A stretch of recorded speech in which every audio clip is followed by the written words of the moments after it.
Cześć, witamy Was wszystkich w podcaście numer 12. Naszym gościem jest nie byle kto, ponieważ Agnieszka, która przyjechała do nas z Milton Keynes, no i ma ciekawą historię do opowiedzenia, no i ogólnie chciałaby się podzielić z Wami też swoimi usługami, które wykonuje, a mianowicie chodzi o organizację różnych imprez, Tak. często też dla samych kobiet. Ale nie tylko. O tym porozmawiamy w dzisiejszym odcinku. Cześć, Agnieszko. Cześć Marcin, witam Cię.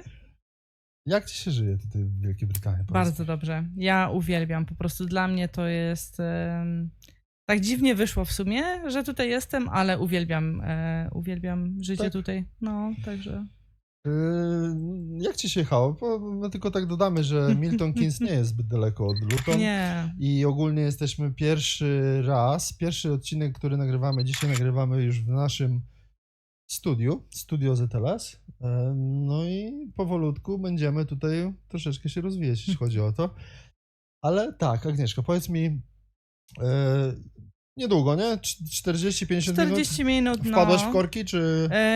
Nie, jechałam sobie taką piękną dróżką przez różne wsie, których nigdy nie czyli widziałam. bocznymi drogami jechałaś. Tak, mnie przekierowało jakoś tam dziwnie, więc mówię, dobra, dzisiaj jest IT, więc mówię, na pewno ten Google Mapa na pewno wie, co mówi, no i pojechałam właśnie tymi dróżkami. Czyli mnie mapa pokierowała, czyli nie? używałaś Google Map.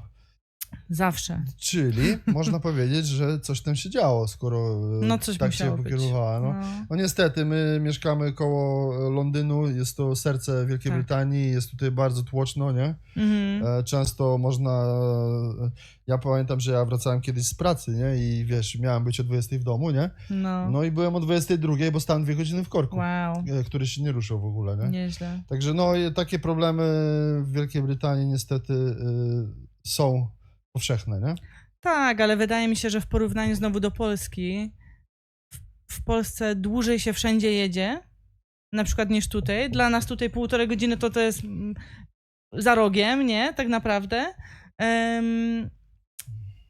No i szybciej się jeździ, długie odcinki się szybciej jeździ, nie? No jednak w Polsce mi się wydaje, że no jednak mniej podróżujemy na takie duże dystanse, więc trudniej jest ugrzęźć w tych korkach, nie? Tak, no, zgadza się. No. A w ogóle to ja jestem z Podlasia, nie? I u mnie przez ten czas, bo wiesz, ja już mieszkam tutaj Tak. sporo lat, już 15 lat mieszkam w Wielkiej Brytanii, ale pamiętam jeszcze, jak były te czasy, kiedy jak się jechało do Warszawy, nie? To trzeba było cały czas wyprzedzać, bo jechałeś jedną pasmówką Wow. i po drodze miałeś jeden fotoradar, gdzie wiedziałeś, gdzie ten fotoradar był, nie? A tutaj to już cię naprawdę inwigilują i to tak konkretnie, nie? Na każdym kroku. No. Ale teraz w Polsce, z tego co wiem, nawet do Podlasia, żeby dojechać, to już tam kilka ekspresowych zbudowali. Tak. Dobra, ale my nie o tym dzisiaj. To tak standardowo już może Ciebie zapytam, jak to na purpurowy podcast wypada. Skąd jesteś z Polski? Ja jestem z Górnego Śląska, Wodra Wodzisław. Pozdrawiamy Górny Śląsk. No, także pochodzę z wsi, która się nazywa Skrzyszów. No i tam blisko Czech mieszkamy, nie? Także... Koło Czech, tak? No, blisko mamy... Czyli Opole gdzieś niedaleko jest, tak? No do Opola tak 2 godzinki, nie? Mamy Rybnik, takie najbliższe miasto, takie większe, nie? No, także pomiędzy Rybnikiem a Czechów Ostrawą. dużo mieszka tam w Twoich okolicach? Wiesz co, my mamy 20 minut piechotą do Czech, nie? Aha. Więc teoretycznie nie mieszka dużo, no ale mamy się po prostu do sklepów, jeździmy razem, do tych samych sklepów, oni do Polski przyjeżdżają na zakupy, bo jednak trochę taniej jest, nie? Więc... A to ciekawe, kupują, powiedz mi, jak to wygląda, że to Czesi przychodzą do nas po zakupy, czy my przychodzimy do Czechów? Wiesz co, aktualnie w Polsce są tańsze ceny po prostu, więc Czesi przyjeżdżają do nas, no ale znowu wiesz, jak ekonomia się tam kiedyś wcześniej było, no to znowu myśmy jeździli do Czech, żeby było taniej, nie? A to nie? ekonomia, jeśli chodzi, to chodzi o walutę? Nie, po euro prostu... już oni mają, no jakie nie? ceny? Nie wiem. Nie mają? Dalej wiem. mają ten swój taki pieniądz, Tak, Okay. tak, no. Także no chyba, że nowość jakaś, ale... Więc tak, oni mają swoje korony dalej, my mamy złotówki, ale ale akurat teraz jest tak, że no po prostu nasze w Polsce, no jabłko jest tańsze niż jabłko w Czechach, nie? Więc... Czyli Czesi jedzą polskie jabłka. Tak. Spoko. Tak właśnie. Ja kiedyś byłem w Czechach raz, się mi zdarzyło. Spoko, miałem przeżycia. Pozdrawiam chłopaki. No. Ale fajnie. Kiedyś chciałbym tam jeszcze wrócić. Dobra. A co sprawiło w ogóle, że pojawił się pomysł na to, żebyś wyjechała do UK? W sumie plan był taki, żeby przyjechać tylko na 3 miesiące na wakacje. To samo. No, ale ja do tego czasu, zanim przyjechałam tutaj do Anglii, no to wszystko mi się udawało, co nie? Oprócz prawa jazdy, którego nie zdałam na początku, generalnie no to wszystko mi się udawało, co nie? Więc jak przyjechałam tutaj, no to przed wyjazdem, to byłam w liceum zaraz, nie? Egzaminy na studia, no i ja, no skoro mi się wszystko udaje w życiu, nie? Wymyśliłam, no i tylko złożyłam papiery na jedne studia, nie? Na jeden uniwersytet, na który się niestety nie dostałam. No więc mówię, no skoro się nie dostałam, no to zostanę po prostu do następnego znowu roku poborowego. No ale w międzyczasie się zakochałam, no i zostałam, no. No, także tak to wyszło w skrócie, nie? Jaki ty w ogóle rodzaj transportu wybrałaś za pierwszym razem, jak przyjechałaś do Wielkiej Brytanii? Przyjechałam tutaj autobusem. Autobusem przyjechałaś? Hardkorowo, normalnie, jeny drogie. Ale mieliśmy takie piękne lato. To było piękne lato, a czasem padało. Żartuję, nie? Agnieszka już tutaj nie mieszka. Dużo wina się piło i mało się spało. No, tak było właśnie. No, przyjechałam autobusem tutaj. Jeszcze koleżanka mnie wystawiła i dopiero przyjechała tydzień po mnie. Mówię, ja cię kręcę. No, jej chłopak przyjechał ze mną po prostu, także to było takie całkiem w ogóle mega dziwne. Autobusem? Autobusem, tak, kurna, Zaczepiał 24 cię? godziny, nie. No, 24 godziny do Londynu. Z Londynu później jechaliśmy jakoś tam dalej znowu autobusem na pewno. Na Victoria Station chyba. Tak, do tak, no. To ja też tam dojechałem. No, także było po prostu hardkorowo, no, no, znaczy przyjazd tutaj to jeszcze, wiesz, ekscytacja, coś tam, jeszcze raz jechałam autobusem kiedyś. Pamiętam, że były tak strasznie drogie bilety na samolot, na święta, że ja mówię, no nie ma bata, że tyle pieniędzy wydam, nie? No i pojechałam wtedy autobusem, ale to wtedy pożałowałam, nie? Wtedy pożałowałam, mówię, teraz to taki Mikołaj musi przyjść. Nie, u mnie dzieciątko przychodzi na święta, nie? Całe święta nie siadałaś do stołu. Jeny, drogi, tam, no, to wtedy dostałam tam jacyś tam, oni już byli pijani po prostu, jak wchodziliśmy do autobusu i teraz sobie wyobraź, na te pijaństwo, oni jeszcze 24 godziny po prostu pili, nie? I my siedzieliśmy obok nich, nie? To była po prostu tragedia, nie? No, zdaję sobie sprawę. Także pili i to tak, no właśnie, hardkorowo, nie? Także no, autobus to było pierwsze, ale było piękne słońce, więc no podróż była była spoko, nie? No nie było tam źle, ekscytacja, nie? Nowy kraj, nowe możliwości. No tak. No, także była ekscytacja, no i było naprawdę ładnie, nie? Na zachód, nie? No. Te pierwsze lato to w ogóle, mówię, Boże, jaki to deszcz. latem przyjechałaś? Latem, no, w lipcu. Kurde, ja mówię, Boże, jaki deszcz, co oni tu mówią w tym UK, nie? Kurde, przyszedł listopad, nie? I 4 miesiące padało bez przerwy, nie? Mówię, wow. Cały listopad. No nie, no. Masakra. No, to śmieszne. Także No, fajnie. No, ciekawie było, no. No dobra, a to twoje pierwsze wrażenie? Przyjechałaś, już tutaj się osiedliłaś i na pokój przyjechałaś, podejrzewam. No tak, na pokój. Przyjechałam na pokój z adresem w ręku, gdzie tam właśnie kolega mi podał adres, no, że oni już na mnie czekają.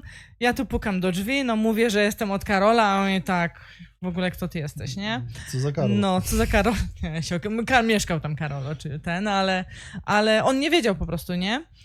I tam mi mówi, no pytaj o Smoka, coś a Smoku mówię, stara, nie wiem kto ty jesteś, nie?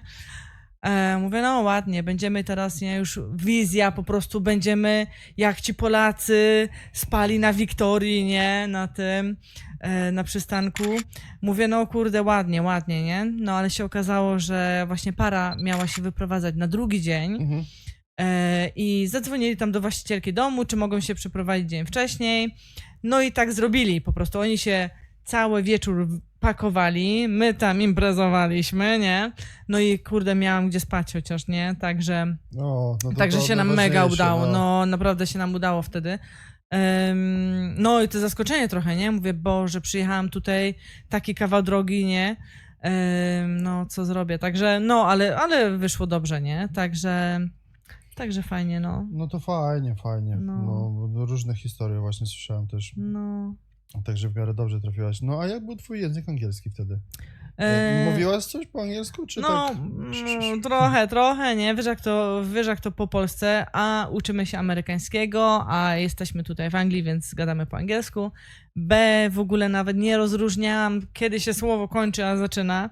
Także to było, pierwsze 2 tygodnie to było po prostu osłuchiwanie się z językiem angielskim. To było słuchanie tego. U mnie w szkole myśmy bardzo mało Próbowanie gadali. zrozumienia, nie? Próbowanie usłyszenia w ogóle, gdzie się słowa kończą. wiem. Boże, u mnie w szkole na przykład nie było tak, żebyśmy mieli rozmówki. U mojego brata oni mieli... Szkoła niby gorsza, ale angielski po prostu bomba, nie? Oni mieli tak, że oni tam mieli ileś tam lekcji w tygodniu, chyba mieli powiedzmy 4 lekcje angielskiego, 2 mieli takie zwykłe, a 2 mieli, oni po prostu siadali sobie i gadali o czymś tam, nie? No. No, także to akurat mieli bardzo fajnie, gdzie my no nie mieliśmy tego, nie? No ja ci No. powiem, że ja osobiście nieuk byłem, bo wiesz, ja miałem słabe oceny w szkole Okej. zawsze, nie? Bo mnie to nie interesowało, nie? No. Po prostu mnie to nie interesowało i na przykład historia mnie interesowała i byłem słaby z historii, nie? Tak. Ale teraz, jak jestem troszeczkę starszy, to mnie to interesuje, wiesz? I ja sam No, sięgam po historię i się jej uczę, bo mnie to Tak. interesuje, ale no. kiedyś w szkole mnie to nie interesowało i miałem w to wywalone, że tak powiem, nie? Tak, no. Ale Najgorsze z przedmioty. języka angielskiego byłem dobry. Zawsze Okej. miałem 4, nie 5, ale 4, dużo 4, czasami 3, ale byłem dobry. Zawsze byłem No. doceniany z języka angielskiego. Ale kurde, przyjechałem do Anglii, a ani B, ani B. Przepaść, nie? Przepaść, po prostu Także to no. nauczanie nie było takie Tak. odpowiednie, No. albo nie jest do tej pory odpowiednie, jeśli Wiesz chodzi co, o Polskę. myślę, że może jest trochę lepiej, bo moja siostra jest 15 lat młodsza ode mnie i na przykład ona bardzo dobrze, ja byłam w szoku, jak ona dobrze po angielsku mówi, nie? Bo no tam przyjechała kilka razy też mnie odwiedzić już jako dorosła osoba, co nie? I no ja byłam po prostu bardzo w szoku, nie? I z dzieciakami moimi, jak tam gada, no moje dzieci tak, no jak tam, nie? Pół na pół powiedzmy, ale bardziej po angielsku gadają, jakby nie było. Także i z dzieciakami moimi, i tak z ludźmi, nie? Gdzieś tam jakiś sąsiad zagadał do niej, to moja siora właśnie, kurde, no mówię, no ja byłam bardzo zaskoczona, nie? My wtedy, no jednak te 20 lat temu, no nie było takiej możliwości, żeby tak gadać, nie? Po liceum po prostu, nie? No. Może jeszcze jak ktoś miał jakiegoś super nauczyciela, to może jeszcze, albo jakieś korki Może czy coś. specjalnie nas tak uczyli, No żeśmy nie chcieli wyjechać. Kurde. Może tak być, może tak No, być. może tak być. No. Dobra, no a jak tutaj wyjechałaś, czy miałaś może ludzi wokół siebie, którzy dbali o ciebie i prowadzili cię w tym starcie tutaj w tej Wielkiej Brytanii, czy jednak musiałaś sobie z tym wszystkim radzić sama? No, miałam bardzo fajnych ludzi w ogóle, z którymi mieszkałam. Ale to nie byli ludzie twoi znajomi, To nie tylko byli to byli moi ludzie, znajomi. których poznałaś Tak, poznałam ich i tutaj, oni no. Tak. jakby wykazali Tak, chęć tak, pomocy, no. tak? Tak, właśnie to było na tym moim pierwszym pokoju. Bardzo fajnych ludzi poznałam i rodziny tych ludzi, nie, na przykład. Także fajne było to właśnie, że no mówili mi, dobra Agnieszka, a teraz potrzebujesz jeszcze to, tamto, a masz już zrobiony National Insurance Number czy coś, musisz to mieć załatwione, nie? Także może nikt mnie za rączkę nie prowadził nigdzie i nic nie tłumaczył, ale mówię tak, dobra, to idź sobie do agencji PMP na przykład, nie? No i co, i szłam, nie? No i szłam do agencji PMP, no bo tam I właśnie powiedzieli, brali że takie... nie ma roboty, No. przyjdź za tydzień w czwartek. Dokładnie, no, brali takie środki jak ja. No także tak, no. Codziennie bardzo, chodziłem do tego. No, trzeba było chodzić codziennie, czasami 2 razy dziennie, bo nigdy nie wiadomo, może po południu Może jakaś akurat, praca nie? przyszła, nie? No. No, także bardzo byli pomocni, nie? Także same takie rzeczy, które no musiałbyś gdzieś jednak nachodzić się, żeby to wiedzieć, no Ale a oni wydaje mi mi się, powiedzieli, wiesz co, nie? wydaje mi się po prostu, że ci ludzie to samo przeżyli i dlatego Tak, oni od razu, no. wiesz, kurde, wiesz, on od razu patrzy na to traumatycznie i mówi, Tak. ej, wiesz co, No, PMP, musisz tam chodzić codziennie, tak, to i wiesz, Tak. bo on tak patrzy, co on robił, jak No. on to przeżył. I powiem ci, że jest trochę w tym prawdy, tak. bo jak ty mi o tym mówisz, to jak mi o tym mówisz, Tak to samo ja jak sobie ty na myślę, pewno, nie? to ja No. mówię, ty, ona opowiada o mnie teraz, No, bo to samo miałem, wiesz o co Tak, chodzi, no i tak to tak. wyglądało. no. No, wszyscy przez to przechodzili, to był ciężki temat, ale ten dreszczyk emocji powodował, Tak, że było, ojej. wiesz, było te, wiesz, to zaangażowanie, ta siła, nie? Tak, tak. Strach. Też był, tak, strach, jednak, no jak mi się nie uda, kurde, będę musiał wrócić do Polski bez pieniędzy, bez niczego, nie? Jeszcze Mówię, zadłużony. Nie, kurde, no też byli tacy ludzie, o Jezu. Pierwsza praca. Nie? Pierwsza praca, dostałam po prostu kopniaka takiego od życia, że ojeny.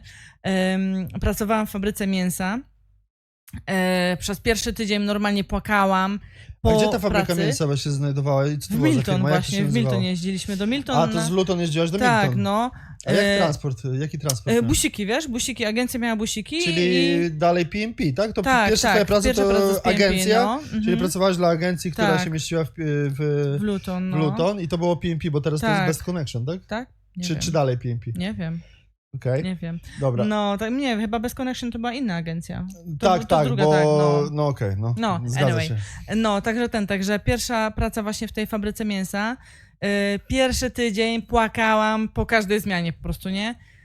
Przez pierwszy miesiąc nie jadłam A w co ogóle robiłaś? żadnego mięsa, więc pracowałam na linii świeże mięsko, znaczy świeże mięsko. Ale na linii już mi się nie podoba. O Jezu, po prostu no, była tragedia. Naprawdę było źle. Jeszcze właśnie ten pierwszy tydzień to było takie najobrzydliwsze mięso, jakie było za całej tej mojej tam kariery, nie?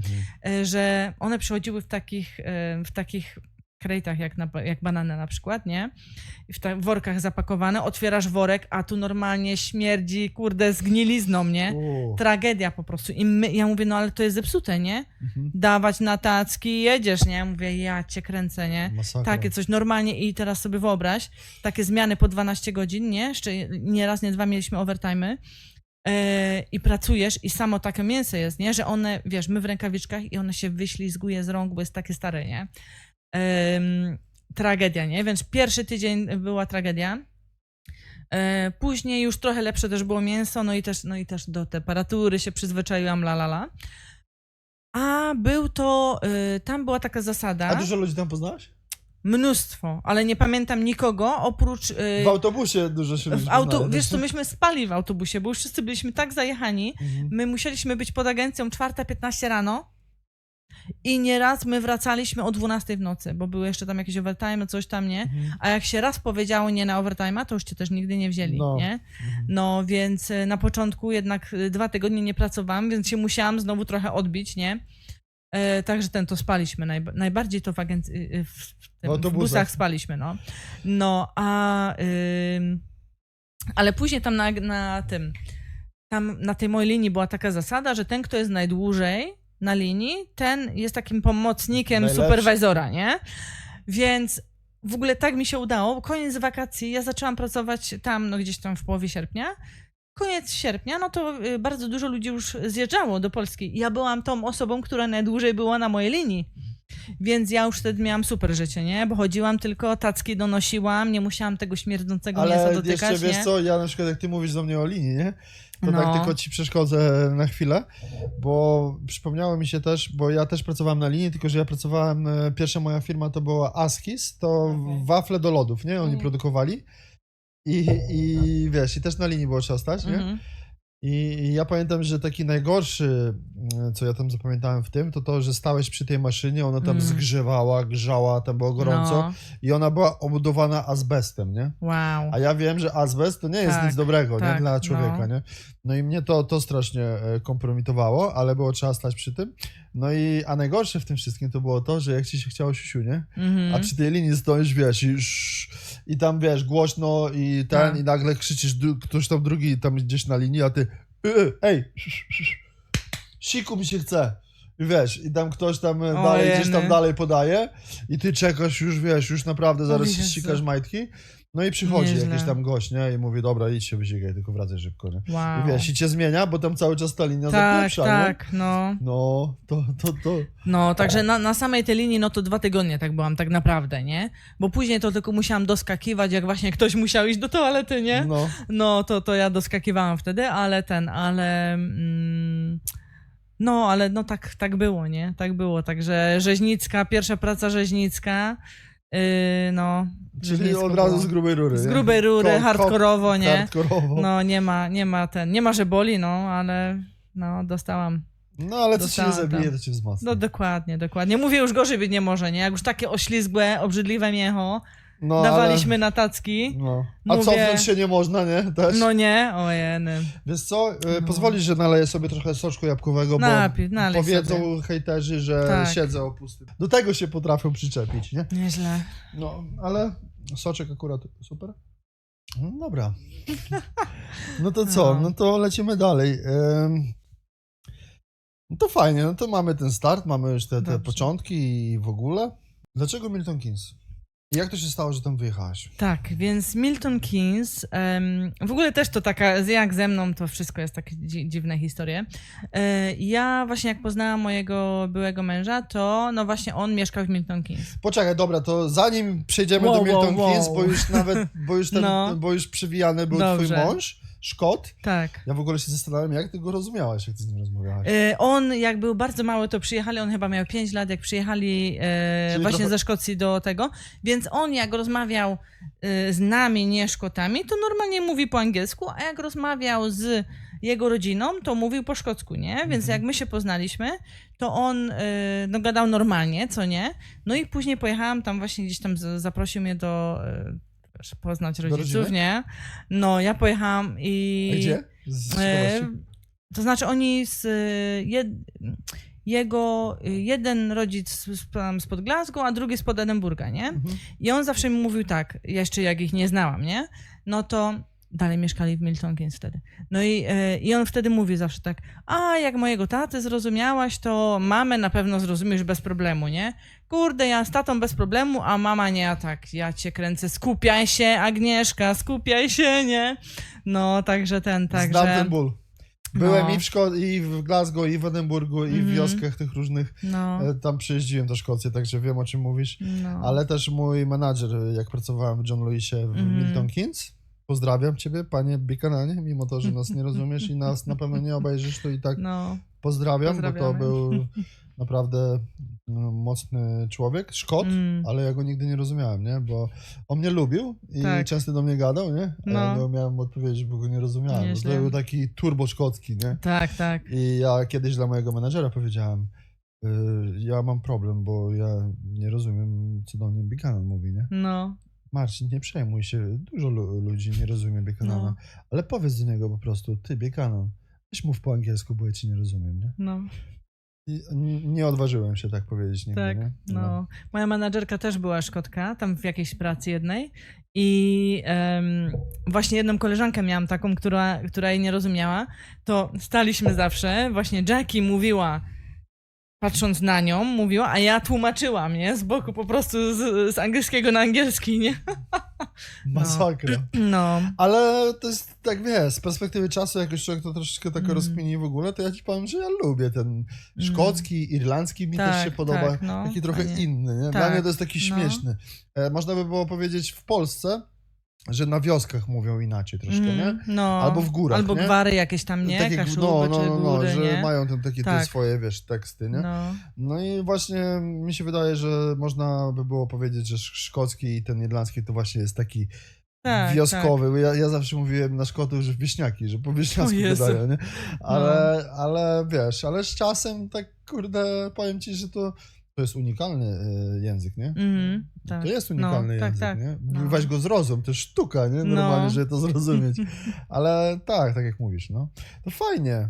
No. To ale mówisz, twój facet miał, ponieważ tutaj przeżył kupę lat, to umiał Tak, jakby podzielić. Tak, wiesz jak co, to- chciał, to mówił w tym, Tak. a jak chciał, to mówił w tym, Tak, tak? wiesz co, to jest tak, no 2 języki, nie? Mhm. Ja w Polsce jestem, to ja też mówię po śląsku, ja nie mówię po polsku, Mhm. nie? Okej. Więc u nas się nie mówi, nie? Po polsku, więc no mówią gorole, nie? Sorry.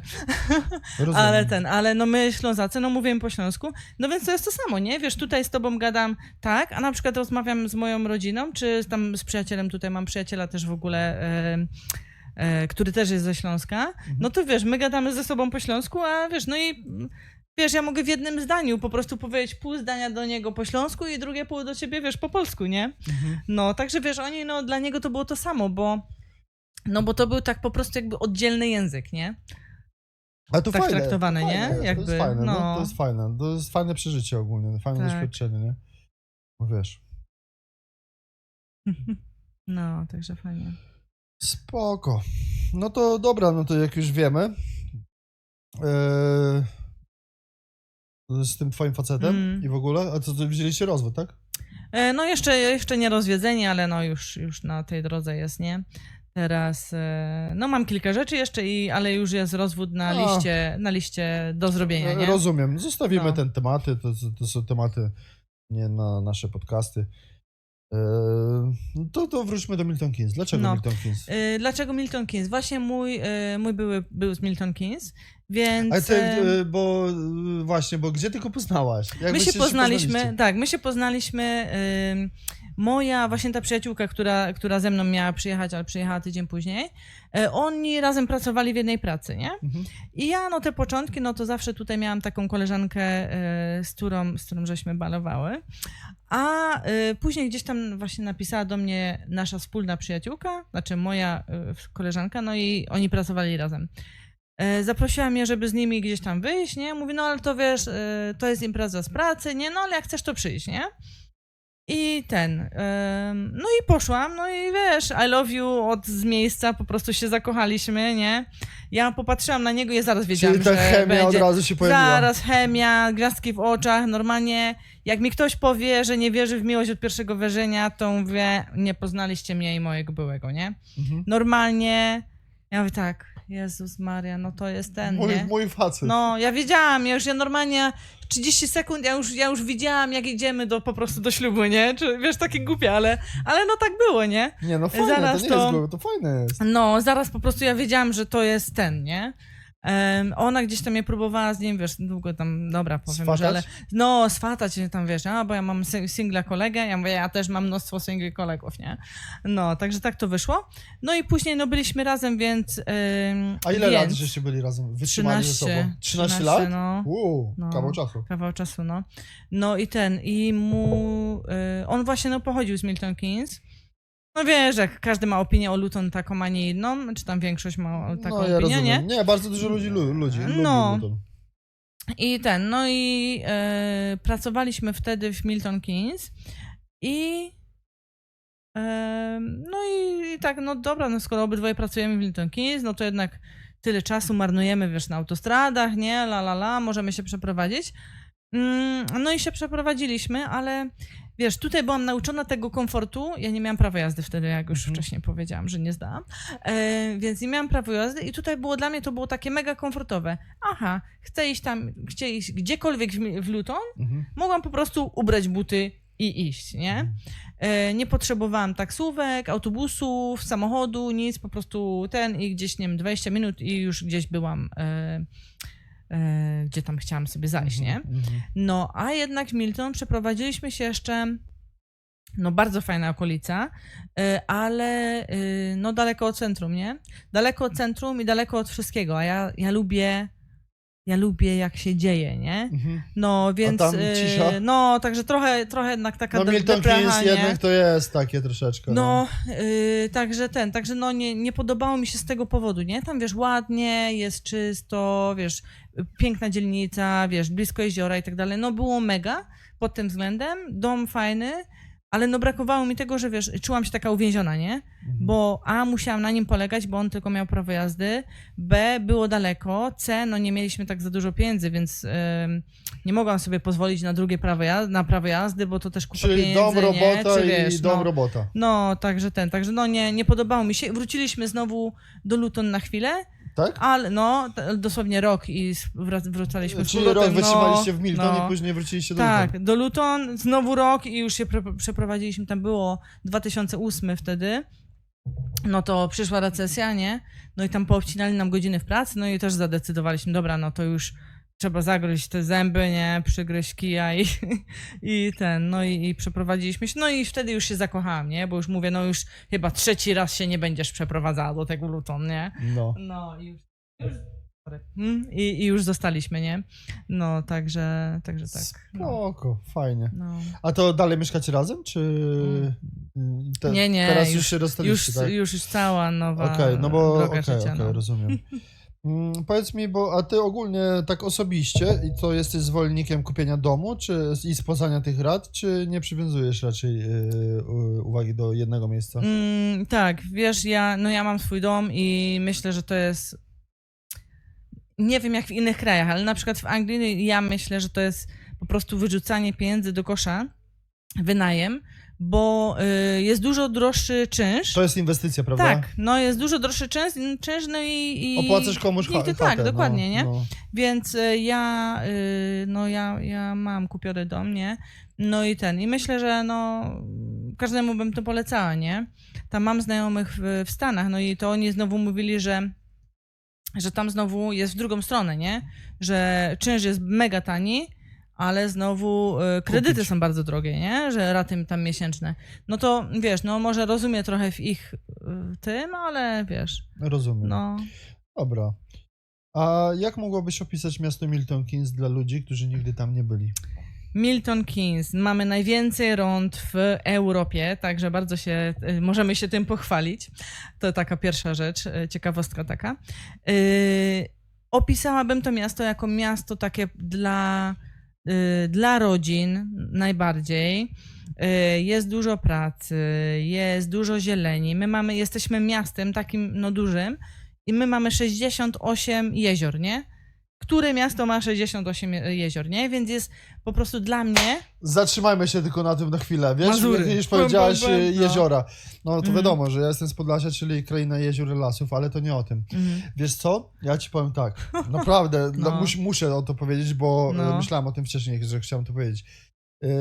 Bardzo lubię jeziora w Milton Keynes. Jest tam tych jezior bardzo dużo, tak jak mówisz, z tym się zgadzam. Często jeżdżę na te różne jeziora. Nawet omówimy niedługo Blue Lagoon, bo to jest takie polskie jezioro, można powiedzieć. A, nie chodzę tam. Ale to nic, nieważne. Pogadamy o tym. Ale można Czy nie chodzić, ale coś tam o tym wiesz. Wiem. No i dlatego możemy o tym też pogadać. Ale są jeszcze inne jeziora, nie? Gdzie ja na przykład miałam bardzo dużą ochotę, żeby tam popływać, ale tam nie można. Nie wolno pływać w UK. Nawet, nie można. Tak. Po prostu nie możesz korzystać z tego jeziora i wskoczyć sobie tam na ponton i sobie popływać. Nie możesz tego zrobić, bo jezioro podlega pod council, który w swojej polityce ma to, że ty nie możesz tam pływać. Jedyne, co możesz zrobić, to możesz na przykład podłączyć się pod członkostwo, klub jakiś, który żegluje tam i oni to robią w jakichś terminach. Musisz przejść te całe kwalifikacje i w ogóle. I wtedy możesz troszeczkę poświrować z tymi ludźmi. A inaczej tego nie możesz zrobić, nie? Możesz na dziko wskoczyć, ale może tam jakaś policja przyjechać czy coś, nie? Tak czy siak, to często, wiesz, jeżdżąc do Milton Keynes, bo ja bardzo dużo jeżdżę do Milton Keynes, wiesz, jako kierowca ciężarówki też, nie? Ale też ogólnie znam Milton Keynes, bo tam pracowałem, to tam jest takie jezioro jedno i tam nad tym jeziorem, jak przyjeżdżasz w tę ulicą główną i widzisz to jezioro i na końcu tego jeziora jest osiedle, nie? I tam ludzie mieszkają na osiedlu, nie?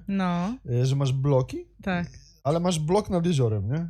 I wiesz, i tam jest na przykład, powiedzmy, nie wiem, tam jest może z 30 mieszkań, nie? Kilka pięter i tam sobie ludzie mieszkają, no i wychodzą z tej klatki i kurde mają plażę, nie? Jezioro, nie? I teraz tak, wiesz? I to jest najlepsze, co teraz wam powiem, nie? Śniło mi się kilka razy w życiu i to może gdzieś z 20, z 30 lat temu pierwszy raz mi się śniło, nie? I jak mieszkałem właśnie w bloku, i wychodziłem na podwórko i miałem jezioro pod domem, nie? I jak to zobaczyłeś? I to mi się śniło kilka razy, nie? I kurde, jak zobaczyłem te jezioro i te bloki, to mówię, stary, to mi się śniło, nie? Ja muszę tam pojechać. Jeszcze tam nie byłem pod tymi blokami, nie? Ale któregoś razu tam wezmę ponton i tam pójdę popływać, nie? Musisz normalnie wynająć sobie mieszkanie tam teraz, kurde, żeby się to spełniło, nie? Nawet kupić mieszkanie. Kupić, a co? I przez balkon, nie wiem, jakąś linkę sobie zrobić i do wody lecieć, nie? No nie, tak czy siak to, wiesz, to śniło mi się kilka razy, wiesz, ciekawe, są takie sny w życiu, nie wiem, czy ty tak miałaś kiedyś, mam bardzo ale są takie takich sny w życiu, gdzie coś ci się śniło i ty o tym pamiętasz zawsze. Wiesz o tym, że coś ci się tego śniło. No i właśnie w Milton Keynes jest takie osiedle, które jest nad jeziorem, centralnie nad jeziorem. I wiesz, i bardzo mnie to zainteresowało, ale Mm. jeszcze właśnie nigdy nie pojechałem tam, żeby zobaczyć tam z bliska, wiesz, pochodzić no, tam, tak. ale muszę to zrobić, nie? Ładnie, Któregoś no. dnia. Ładnie. No to jeśli chodzi o te Milton Keynes, no to fajne, magiczne miejsce, tak jak mówisz, Mm, ale zanim przejdziemy dalej do naszej rozmowy, okej. to nie wiem, czy wiesz, ale miasto Milton Keynes powstało w 1967 roku, Tak, czyli bardzo niedawno. bardzo niedawno. Około no. 50 plus tak, lat 55, temu. no, jakoś tak, Oficjalnie uznali to miasto za miasto, Mm. łącząc kilka różnych wiosek. Tak, Później zbudowali te drogi, co mówisz, No, i tam no, są no. same ronda. tak. I wyobraź sobie, że ja byłem instruktorem nauki jazdy i uczyłem ludzi jeździć Ojej. ciężarówkami przez rok. Nie? O, no. Naprawdę. Bardzo dużo ludzi poznałem wtedy, nie? Tak. I poznałem też takich chłopaków, Litwinów, takich, którzy mieszkają w Milton Keynes i driftują, są drifterami, nie? No. No i właśnie oni mówili, oni mieszkały w Milton Keynes i Ale oni mają super. taką swoją ekipę, nie? Gdzie, wiesz, wyjeżdżają na miasto i bokiem te wszystkie ronda biorą, nie? Kurde, Że sobie no. latają, wiesz, bokiem ten. No. Ale mówiły, że tyle kamer nastawiali i policja jest przygotowana tak, że wiesz, że to im ukrócili bardzo. No. Ale no jest taka ekipa drifterów, Ale jaja. którzy, wiesz, mają swoją ekipę i wyjeżdżają wieczorem, żeby sobie polatać bokiem po tych, No, po ale tych jaja. rondach, nie? No, No, fajne, wiesz. ładnie. Naprawdę, no. Fajne jest pracować z ludźmi, bo dużo ludzi poznajesz, dużo się Dokładnie, dowiadujesz dokładnie. fajnych, ciekawych rzeczy, no. To taka ciekawostka, jeśli chodzi o Milton Keynes. A my przejdziemy dalej, no i jakie są warte do zwiedzenia miejsca w Milton Keynes według ciebie? Wady, przepraszam? Warte do zwiedzenia warte. miejsca. Tak. Więc no ja polecam zdecydowanie całą naszą naturę, bo jest po prostu, no jesteśmy w mieście, ale za każdym rogiem jest po prostu natura, więc mamy dużo właśnie jezior i tak dalej. Willen nie? Lake to jest taki bardzo... No jest, ale komercyjne, nie? Jest komercyjne, ja to lubię takie właśnie niekomercyjne. No i ty nie lubisz Blue Lagoon. No nie lubię Blue Lagoon. A to nie jest komercyjne. Ja tam na randkach byłem, Boże, ja tam nie. pontonem pływałem, ja to jezioro przypłynąłem w pław. Nie, A ty bardzo mówisz, że nie tam polska muzyka leci na plaży. No leci polska muzyka na plaży, no. Wiesz, tam no, można leci. siku zrobić w krzakach. Już myślałam, że powiesz w wodzie, nie? No. No, także to polecam bardzo, właśnie tą naturę. Ale na noc tam zostać to raczej by było bardzo niebezpiecznie, nie? Na Blue Lagoon? Mhm. No ja myślę, że i w ciągu dnia tam chyba jest niebezpiecznie, tak. Zdarzyło się tak, no. mi widzieć różne takie No, sytuacje. dokładnie, no. dlatego tam nie chodzę, bo to bez sensu, nie? Także tak. Także to jest super. Mamy dużo właśnie. Generalnie jesteśmy bardzo nowym miastem, ale mamy dużo jakichś pozostałości, właśnie ruin na przykład mamy, nie? I to tam, ja mam tak właśnie bliziutko, mam ruiny kościoła świętego Piotra i tam, no ja uwielbiam tam chodzić, to jest spod na randki. Kurna, idziesz, tu A ja chyba tam nie pola, byłem. tu jakieś no super, naprawdę fajnie. A to tam- jest jakiś klasztor? Jakiś budynek To był kościółek z XIV, zburzony, tak? z XV wieku, no Czyli i to on takie jest taki... ruiny takie. Ruiny takie, no, pozostałości. tak. No, także na przykład to bardzo polecam. Z takich moich ulubionych miejsc, nie? No i ja dużo chodzę właśnie na spacery, nie? Bo mamy dużo właśnie fajnych miejsc. No dużo mamy miejsc, ja nawet nie wiem, w jednym miejscu mamy konie, po prostu latają sobie, nie? Na ten taki... A dzikie? Dzikie To konie, tutaj no. koło Luton też są. No. No, także bardzo fajnie, nie? To Także... nie są dzikie, to są królewskie, ale Tak, tak no się ale mówi tak, dzikie, tak się nie? mówi, no. Mhm.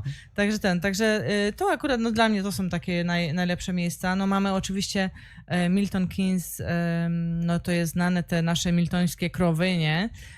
To jest, tak, A więc nie mamy wiem, te... ale w shoppingu no, widziałem w centrum, że są Tak, te krówki, no, takie te także- posągi krówek. Tak, to są takie fejki, nie? My mamy tam na jednej dzielnicy po prostu są postawione te oficjalne krowy, nie? No, także te nasze krowy. No ale no właśnie to jest bardzo rodzinny, to całe miasto jest bardzo rodzinne, nie? Więc gdziekolwiek by się nie poszło, to jest właśnie bardzo fajnie.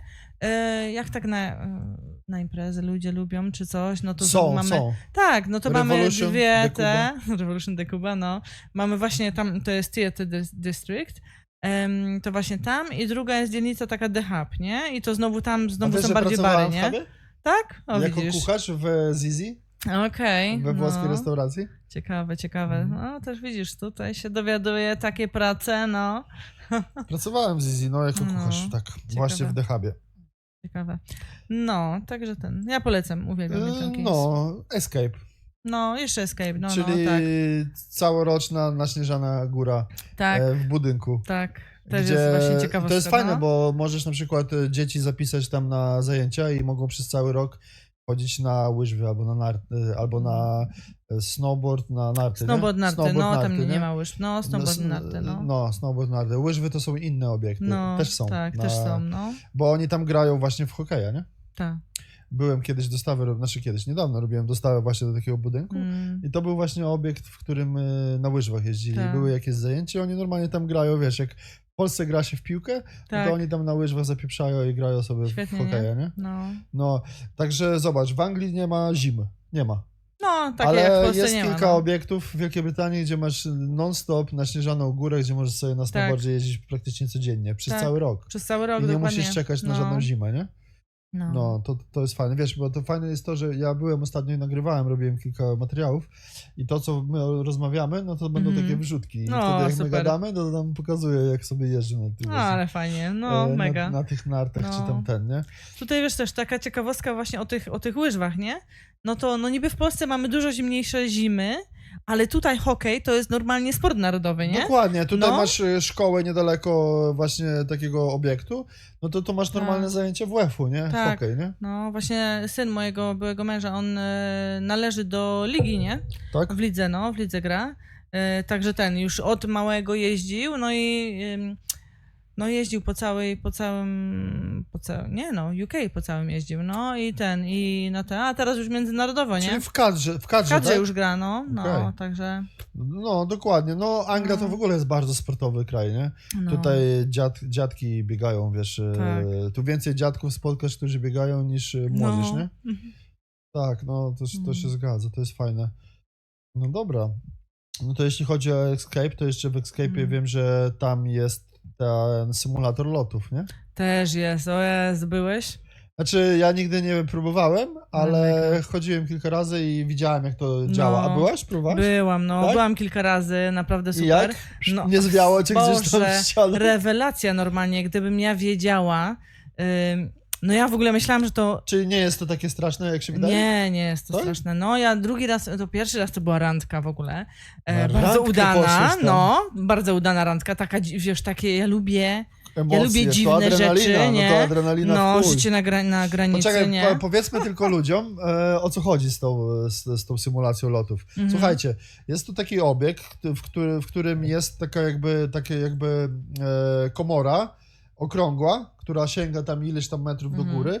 No i na dole jest taki wielki wentylator, który Tak. powoduje taki jakby wiatr mocny, Tak. który utrzymuje ludzi w powietrzu, czyli jest to symulacja lotu. To jakby skoczył z helikoptera, czy z samolotu, czy w ogóle, Tak. no to jak skoczysz, no to masz takie jakby te parcie powietrza, Tak, nie? no. Podczas lotu, a tu ten wentylator powoduje tą symulację, na której możesz się utrzymać Tak, i wtedy masz takie same wrażenie, jakbyś właśnie skoczyła no, z samolotu, nie? tak. Bardzo fajnie, bardzo fajnie. Bo przed skokiem samolotu właśnie chyba się sugeruje ludziom, żeby pierw przeszli takie No. kursy, nie? I powiem I ci... zapoznali się z tym, nie? Tak, wiesz co, nawet samo to, no bo w sumie z samolotu jak się wyskakuje, to się zazwyczaj siedzi, a tam się na stojaka po prostu kładziesz się na I powietrze, nagle nie? cię tak unosi, Ale nie? to jest normalnie takie, wiecie, dla mnie to było tak, pamiętasz, nie wiem, czy też tak miałeś, nie? Ja nie skoczyłem nigdy, ja no tylko to znaczy patrzyłem. nie, jak byłeś małym dzieckiem, Okej. nie? I jak był taki wiatr, nie, wielki, kurtka i się opierałeś, A, no. nie? Kurde, ja mówię, Boże, normalnie ja się czuję, jakbym miała te, nie wiem, 5 lat, nie? Czy tam I ile. motylki w brzuchu. No i wiesz, i na tym powietrzu, no mega, nie? Także Tak? takie super uczucie, po prostu świetne. A patrz, a ten wiatr No. nie jest zimny? Nie jest On zimny. jest taki w miarę okej, tak? Tak, on jest w takiej samej temperaturze, Bo jak jaka jest skaczesz ten, z nie? samolotu, to lepiej w ciepłych krajach, nie? Tak, Skakać, tak, żeby no. tam było ciepło, nie? No. On jest w takiej temperaturze, jaka jest w tej komorze, nie? Okej. W tej całej, to taka wielka tuba jest po prostu, nie? No. No więc w zimnie tam jest dużo zimniej, a latem jest dużo Aha, cieplej, nie? czyli lepiej chodzić latem. No. Ale to nie... Choć nie ale wiem, bo ja czekaj, byłam a tak to na nie zmienia jesień. faktu, że oni inny mają po prostu kombinezon. Wiesz co, te kombinezony, one są takie, jeszcze masz okulary do tego, także tak naprawdę masz tylko, wiesz, kawałek twarzy ci widać i ręce, nie? Mhm. Więc, no więc nie masz takiego, wiesz, Temperatura ciebie tak generalnie nie jest spoko, dopada. no tylko wiesz, no w ręce ci zimno, nie? Czy tam Rozumiem. ten, no.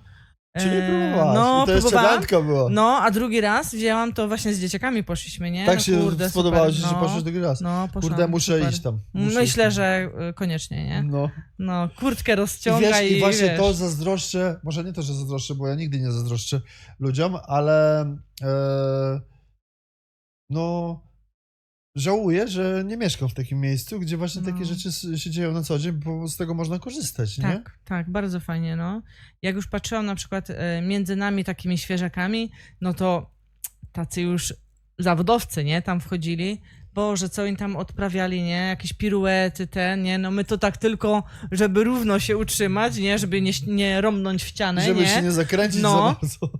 A oni, no to już, kurde, no całkiem inaczej, nie? To już tym drugim razem to już tam dopłaciłam, nie? Że ten pan instruktor mnie wziął do samej góry, mnie po prostu jeszcze wyciągnął. Mhm. O, pięknie, nie? Tak? No, Nie wystraszyłaś się? nie wystraszyłam się. Nie. Spoko. Choć boję się wysokości, więc nawet dziwne, że się nie wystraszyłam. No to fajnie, no to akurat właśnie propsy za to, że właśnie tam No. są. Ale Milton Keynes możemy powiedzieć, że to jest miasto, które bardzo szybko się rozwija i Tak. ogólnie jest stworzone do tego, żeby testować różne technologie nowoczesne, nie? Tak. Można powiedzieć tak, że niedługo chyba mają jeździć, a może już jeżdżą autobusy bezzałogowe, nie? Też jakieś Wiem, tam że są jeżdżą. na pewno 2, ale nie wiem, czy Tak. one są już bezzałogowe Tak. jeżdżą, ale wiem, że są takie obiekty już. No, mamy to i mamy te robotki, nie? No i te co robotki, dostarczają które zakupy, dostarczają no. zakupy. Ja zawsze mówiłem, że fajnie by było pracować w takiej firmie, nie? Siedzisz właśnie przed tym komputerkiem i jeździsz sobie tym robotem, żeby z dostawę No, zrobić no. komuś siedzenia, nie? No, także... Ktoś tam z kimś rozmawiałem ostatnio z moim podcasterem, a ty korzystałeś z tych usług? No, raz czy dwa zamówiliśmy Tak? do jaj, nie? No bo to zabrakło nam coli, nie? Czy tam czegoś. I no to zamówiliśmy już po prostu na zasadzie, hej, zobaczmy jak to działa, to nowość była, Dawaj nie? tego Wtedy. robota, niech przyjdzie. No, także tam chyba 2 razy, nie? Skorzystałam I przywiózł, z tego czasu. Przywiózł, no, także spoko, Czasami trzeba te roboty uratować, nie? No bo gdzieś tam na chodniku ugrzęzną, nie? Czy coś. Ja pamiętam, jak ja przechodziłem, to kiedyś mi przepuszczał, żeby się zatrzymał, Tak, wiesz, i no, czeka. no, A tak Także- naprawdę to trzeba było także jego fajnie. przepuścić. no. Ale no właśnie, bo te drogi zostały tak skonstruowane, Tak. i żeby te właśnie roboty mogły sobie tam No. jeździć, nie? I te ronda i w ogóle to też te drogi zostały zrobione tak, żeby właśnie te autobusy bezzałogowe, nie? no. Nie wiem, czy te taksówki już jeżdżą tam, te Chyba nie. Jaguary, czy Chyba jeszcze nie, nie. jeszcze nie. No. No, my mamy takie, że nie? Different by design, to jest taka podnazwa naszego miasta, nie? No i właśnie całe to jest taka właśnie innowacja, nie? Ja też pracowałam w Urzędzie Miasta jakiś tam czas, to no całe właśnie te nasze miasto jest takie, nie? Innowacja, szukanie innych rozwiązań, no to jest miasto wybudowane na amerykański styl, no a jesteśmy w UK, nie? Więc po prostu jest inne niż cała Anglia, nie? Jest całkiem inne, inaczej, no. Ale z tego, co też się orientuję, to właśnie centrum miasta jest bardzo drogie.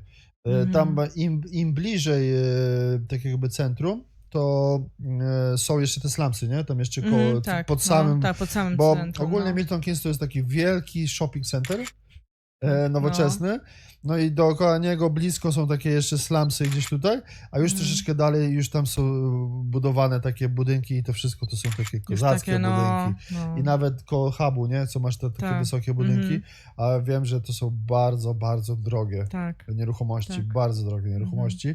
Płacisz jakbyś była gdzieś nad morzem, czy gdzieś, No nie? Bez No. kitu, to ja wiem. Ale widoki też piękne stamtąd, No, widoki piękne, no i zaraz masz właśnie, tak jak mówisz, te jeziorko, dróżki, szlaczki, są te hulajnogi elektryczne, No, rowery elektryczne, nie? Wszystko Bardzo jest. fajnie, no. To już jest takie fajne miasto. Życie, mi się tak podoba życie w mieście u nas. No bardzo mi się podoba, nie? Bardzo mi się podoba to, że no jest po prostu łatwo, nie? Łatwo się żyje. No, No, także jedynie to jest to, że no jednak ten samochód trzeba mieć, nie?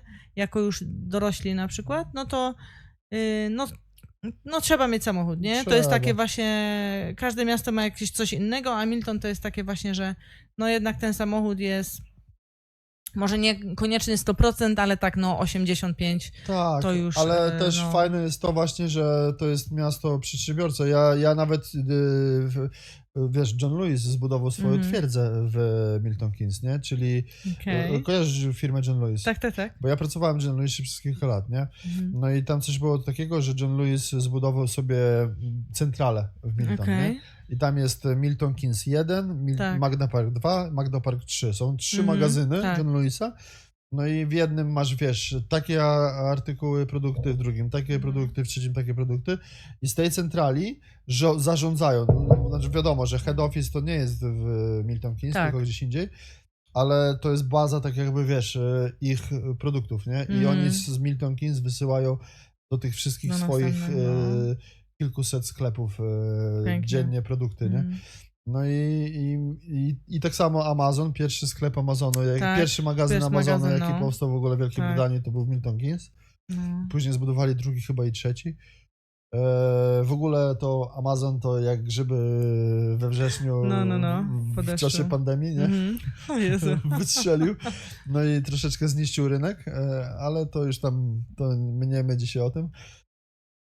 I co jeszcze chciałem powiedzieć, jeśli chodzi o Milton Keynes, to właśnie bardzo przemysłowe miasto. Też bardzo dużo Tak. ludzi, bardzo dużo właśnie Polaków mieszka w Milton Keynes i pracuje, a może nawet niekoniecznie mieszka, ale pracuje w Milton Keynes, nie? No. Bo poza tym, że to jest ten super, tak jakby ten shopping center, ten wielki, taki fajny, to jeszcze właśnie te przemysłowe sprawy, nie? Tak, Czyli jednak to... tych fabryk i magazynów mamy bardzo dużo, nie? Także jednak to dużo ludzi to przyciąga. Nie wiem, czy wiesz, taka ciekawostka, nie?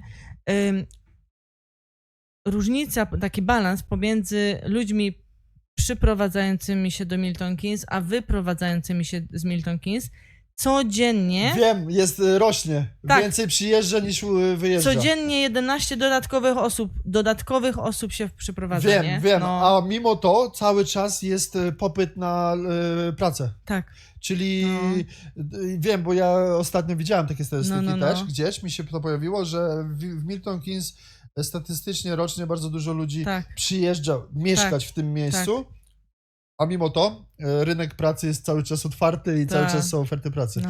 To jest, kurde, mega, nie? Bo Ale ten też miasto się rozwija. magazyny, no, rosną cały czas, nowe, no. To jest fajne, bo wiesz, Także- bo mieszkasz w takim mieście i tak jakby możesz też być upgrade ciągle, nie? Czyli wiesz, ta nowa technologia, jaka powstała na świecie, Tak. no to możesz ją poczuć w Milton Keynes Tak. i twoje dzieci mogą się rozwijać, wiesz, w nowej technologii, nie? Bo na przykład w Luton to już się tam zamknęło, zostało i wiesz, i stoi i tam już trzeba korzystać z tego, co jest, Tak. a Milton Keynes jednak rozbudowuje się, oni cały czas testują tą nową technologię, cały czas wprowadzają nową technologię i dzieci mają możliwość po prostu rozwijać się w tej nowej technologii, w tym nowym świecie, nie? No, pewnie. To jest fajne, no. Fajne jest, no. To jest fajne, a co nie zmienia faktu, że też jest bardzo drogo w Milton Keynes. No, też, no nie da się ukryć, nie? Coś za coś, że tak powiem, no. A powiedz mi, No. a zakupy robisz w polskim sklepie, czy niekoniecznie? No, czasami, nie? Ja A to... robisz tygodniowe takie generalne zakupy, czy tak jak przypadnie? Tak, robię. Lidl? A, różnie, nie? Ja tam, wiesz, zależy Bo jak mam... wiesz, są ludzie Lidlowi, są tak. Aldiowi, są No. Sainsbury'owi. Tak, ja mam Asdę za rogiem, więc taką czyli małą Asda. Asdę, nie? Więc na takie mniejsze zakupy do tej Asdy jeżdżę właśnie, a jak jadę na takie większe zakupy, to do Lidla, nie? No, Bo to świeże bułeczki, ja nie? wiem. No, lubimy świeże standardowo, bułeczki. ja też Lidl, no. No, A polski... Asda to jest raczej troszeczkę droższy sklep, no i to jest w ogóle amerykańska sieć Asda. Tak, no, tak. Także oni tam troszeczkę No, drożsi są. tak. Ale też polskie produkty u ciebie można znaleźć w kuchni? Czy... Tak, Dobra, ja nie jestem zwolennikiem, żeby specjalnie po coś jechać do polskiego sklepu, ale pozdrawiam nasz polski sklep, kocham was, dziękuję wam za wszystkie Pozdrawiamy. produkty, które mnie zaopatrzacie, dzięki. No, ale generalnie jak mogę kupić na przykład przecier pomidorowy, no to już jadę całe zakupy moje na przykład w Lidlu i kupuję ten przecier pomidorowy też w Lidlu, nie? No bo hello, nie? No ale są Passata. rzeczy... No, na przykład. No, ale no są rzeczy, które jednak, no kurde, no Jedę pierogi, ja nie kleję pierogi. Ja jestem ze Śląska, u nas się nie robi pierogów. U was są kluski śląskie. Pierogi gorole robią, sorry, Kluski nie? śląskie. No, także no, jadę pierogi, nie? Kupić sobie czy coś, no to wiesz, herbatki, czy tam, wiesz, wędlinki, nie? Łohoch. No, także wiesz, jednak te wędliny nasze polskie są, no, dużo lepsze, nie? Także tak, no takie rzeczy, raczej u mnie takie rzeczy są, nie? Okej, No. czyli tutaj, kurczę, coś ta polska kuchnia, polskie społeczeństwo wjeżdża i powoli przechodzimy do Tak, kolejnego tak. etapu, czyli polska społeczność Milton Keynes. Fajnie, Tak, no fajnie, jest, naprawdę nie jest super. Powiem wam, no, oprócz tego, że no niestety nie mamy żadnej restauracji na ten moment, czy tam pubu, czy polskiego domu. Kebab jest, no, mimo to, że właśnie nie mamy takie miejsca, gdzie można iść, po prostu usiąść razem i coś zrobić, to no zawsze są Korzystacie możliwości, z żeby się innych. spotkać. No, zawsze są możliwości. Teraz właśnie, no już tak dużo bardziej właśnie, dużo więcej tych eventów teraz organizuję ja sama, no ale też właśnie no, zaczęły się te spotkania biznesowe, można kogoś poznać, A można gdzie te z kim eventy zagadać. można tak jakby zobaczyć taki, nie wiem, program eventowy czy coś, gdzie to można Więc zobaczyć? właśnie na Facebooku. Żeby się dowiedzieć, wiesz, bo często tak. trzeba zaplanować sobie Tak, termin, oczywiście. nie? Bo ludzie pracują. To... Tak, więc mam na Facebooku na polskie eventy w MK. To jest twoja To strona. jest moja strona, Ty się nią tak, zajmujesz, to jest Polskie moja... eventy w MK. Tak, Sprawdź to. tak. Ja też to sprawdzę. No, sprawdźcie. Także już mam eventy na cały rok rozpisane, tam jednego brakuje, ale to taka perełka będzie, także czekajcie. Okej. No, także właśnie tam mam wszystkie eventy. No i już takie te najbliższe to też na Eventbrite, nie? Także... Eventbrite, czyli to jest strona poświęcona biletom. Biletom, tak. To jest Czyli strona do sprzedaży biletów. Biletomat Tak. internetowy, Mhm, tak? tak, no. Bo bezpośrednio u ciebie nie można kupić Też biletu. można kupić u mnie. Oczywiście można normalnie napisać do A mnie gdzie na lepiej priv. kupić? W Bright czy u ciebie? No w Bright no trzeba płacić tą opłatę trzeba- administracyjną, aha. nie? A u mnie no nie trzeba, nie? Więc no jak tam... Tylko trzeba ci zawracać Wiesz, gitarę. jedni są, każdy inaczej kupuje, nie? Jedni są tacy, że wolą dopłacić, a nie musieć z nikim gadać, tylko klik i już jest kupiony, a drudzy są tacy, że no jednak wolą zagadać i zapytać jeszcze coś, bo mają jakieś pytania na przykład, nie? Spoko. No, także zapraszam albo na mojego priva, albo na polskie eventy w MK i tak. Spoko, Agnieszka, dobra. No do twoich biznesów to jeszcze dojdziemy Mhm. w kolejnym etapie, ale chciałem cię jeszcze tylko zapytać, jakie polskie biznesy w ogóle znasz w Milton Keynes i o których mogłabyś nam powiedzieć? Co Polacy robią? Czym się zajmują? Tak, więc no ja dużo znam biznesów, także zacznę może od tych, którzy mnie sponsorują, także dziękuję moim sponsorom znowu. Tak, więc Pozdrawiam. mamy polski sklep oczywiście, tak, Jak więc się to nazywa jest ten sklep? nasz sklep, jest jeden polski sklep? Nasz sklep Bo wiem, że Milton był chyba Keynes. PRL jeszcze wcześniej, nie? Był PRL, ale nie ma. Nie ma, Tak, no. nie ma, no. Czyli jest nie nasz PRL, sklep, tak? Jakoś tak, no. Jakoś Nie ma takie już ich, no. starodawne, Tak, jakieś tak, stare no. te, no. No dobra, Także no, ten, czyli także jest już nie nasz ma, sklep. więc A nasz gdzie ten sklep- się znajduje? Dziękujemy. Na Wolvertonie, także... Overton, czyli koło Wolverton. Bletchley, tak? Wolverton, nie, po drugiej stronie miasta całkiem. Wolverton. Na północy. No, Okej. na północy. Czyli nie w centrum. Tak, nie w centrum. Więc dziękuję bardzo naszemu sklepowi. Później mamy ubezpieczalnię, więc znowu dziękuję, na przykład The Mortgage Store. Mamy, no dużo mamy firm. Wiem, mamy że jest prawnik jakiś. Tak, mamy taki prawników. Poważny Tak. Sol, coś tam. No, sporo jest ich. Mamy tatuaże, mamy... Aha, to jeśli właśnie, chodzi o tatuaże, tak. to mój kolega Pomidor, Heniek Pomidor, który pracował w Hipotonia Tattoo Studio. Pozdrawiam cię, Heniek. Właśnie pracował w polskim studiu tatuaży. Te studio tatuaży dalej tam jest. Nazywa się Hipotonia na Bletchley. I no, to akurat ten biznes znam. No, także właśnie mamy to, wszystko mamy. Mamy wszystkich z rodziny beauty, mamy lekarzy, mamy, różne osoby po prostu mamy.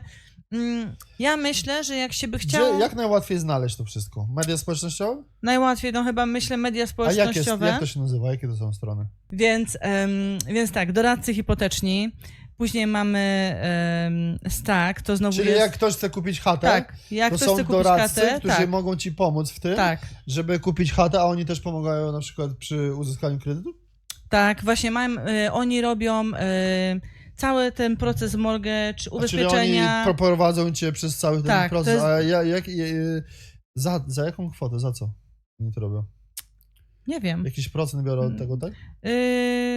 Wiesz Czy co? po prostu za usługę biorą Mi się wydaje, że tam chyba jest jednorazowo cena i jakoś. wtedy cię prowadzą Tak, mi przez się to wydaje, że wszystko? ci doradcy.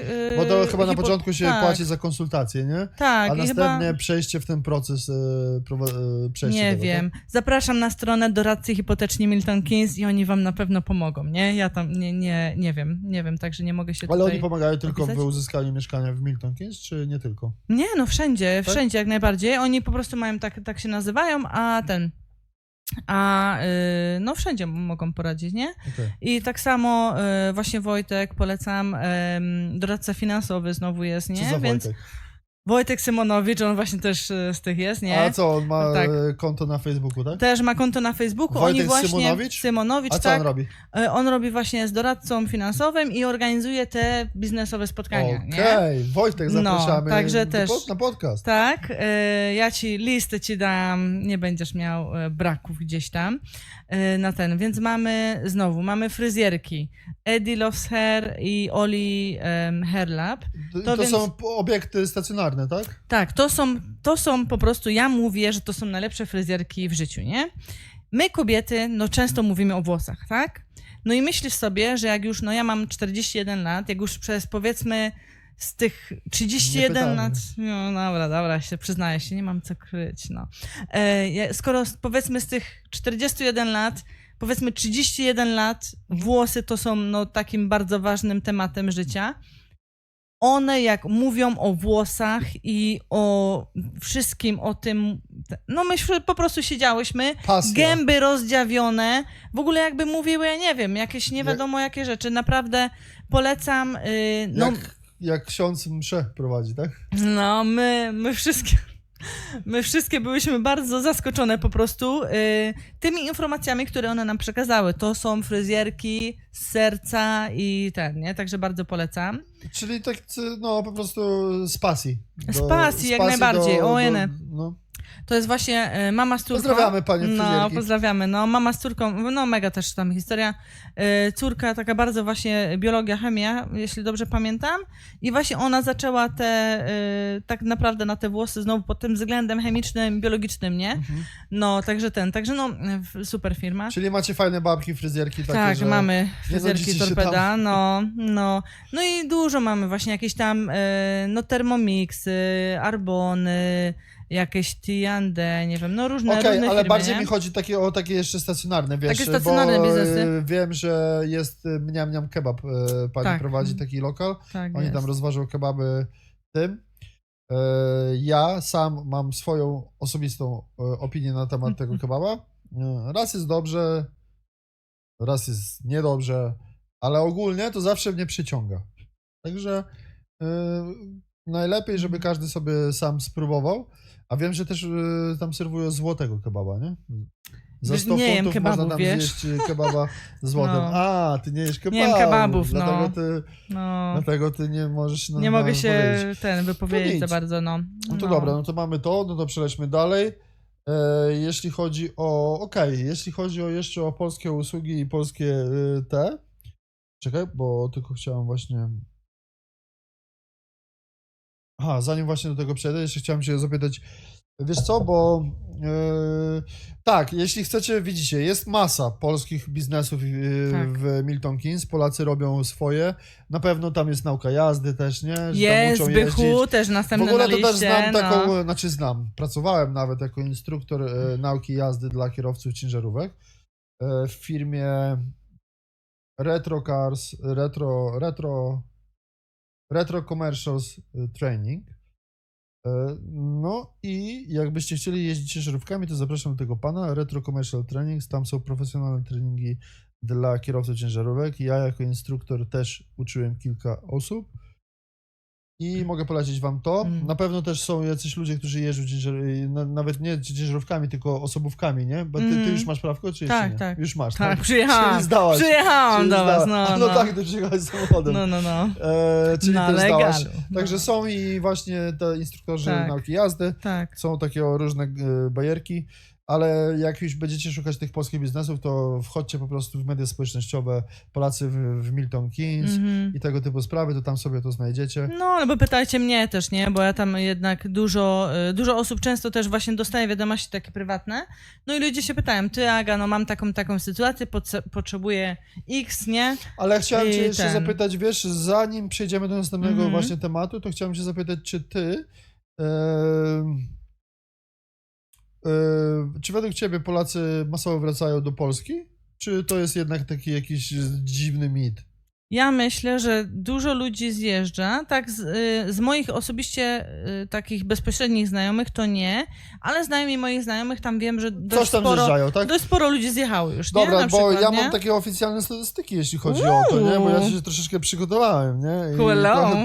Jestem w szoku. to mogę ci powiedzieć, że nas, Polaków, w Wielkiej Brytanii mieszka prawie 1 milion, nie? Okej. Tam jest około 780 tysięcy, 750 tysięcy, coś tam pomiędzy ci zarejestrowani, bo bandytów nie liczymy, nie? No. A bandytów pewnie też jest za 100 Drugie tysięcy, tyle, nie? 200, nie? Także bez bandytów licząc, tam około 700 tysięcy nas jest, ale przez ostatnie 3 lata, co roku około 10 do 30 tysięcy wróciło. Zjechało? Ciekawe, Także to nie? jest jakoś tam statystycznie procentowo, bardzo mały procent zjeżdżało tych ludzi. No. Chociaż powiedzmy, że 10 tysięcy Polaków, którzy wrócili do Polski, to też nie jest tak mało, nie? No Wcale. dokładnie, no na Ale rok, licząc, nie? wiesz, statystycznie, że nas jest tutaj ponad 1 milion z tymi bandytami, nie? No to te 10 tysięcy to i tak nie jest tak dużo, nie? No wie, no niby nie jest tak dużo, no ale znowu jak sobie To nawet nie pomyślisz, jest 10%. wiesz, jak na przykład u mnie jakby ode mnie z miasta wszyscy pojechali, no to już jesteśmy na minusie, nie? Wiesz.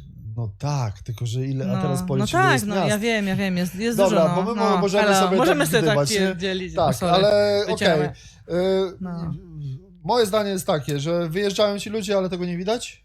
Twoje zdanie, że twoi znajomi nie wyjeżdżają, ale twoich znajomych No wyjeżdżają. wiesz co, tak i tak jest dużo Polaków, Czyli nie? coś Więc... tam wiemy, że coś tam ci ludzie wracają, Tak. ale to nie jest jeszcze takie, wiecie, że to masowo, bo właśnie chodzi mi ten, ten masowo, ten ten, główny, no. ten taki, wiesz, ten fake news, że Tak. masowo Polacy zjeżdżają No. do Polski.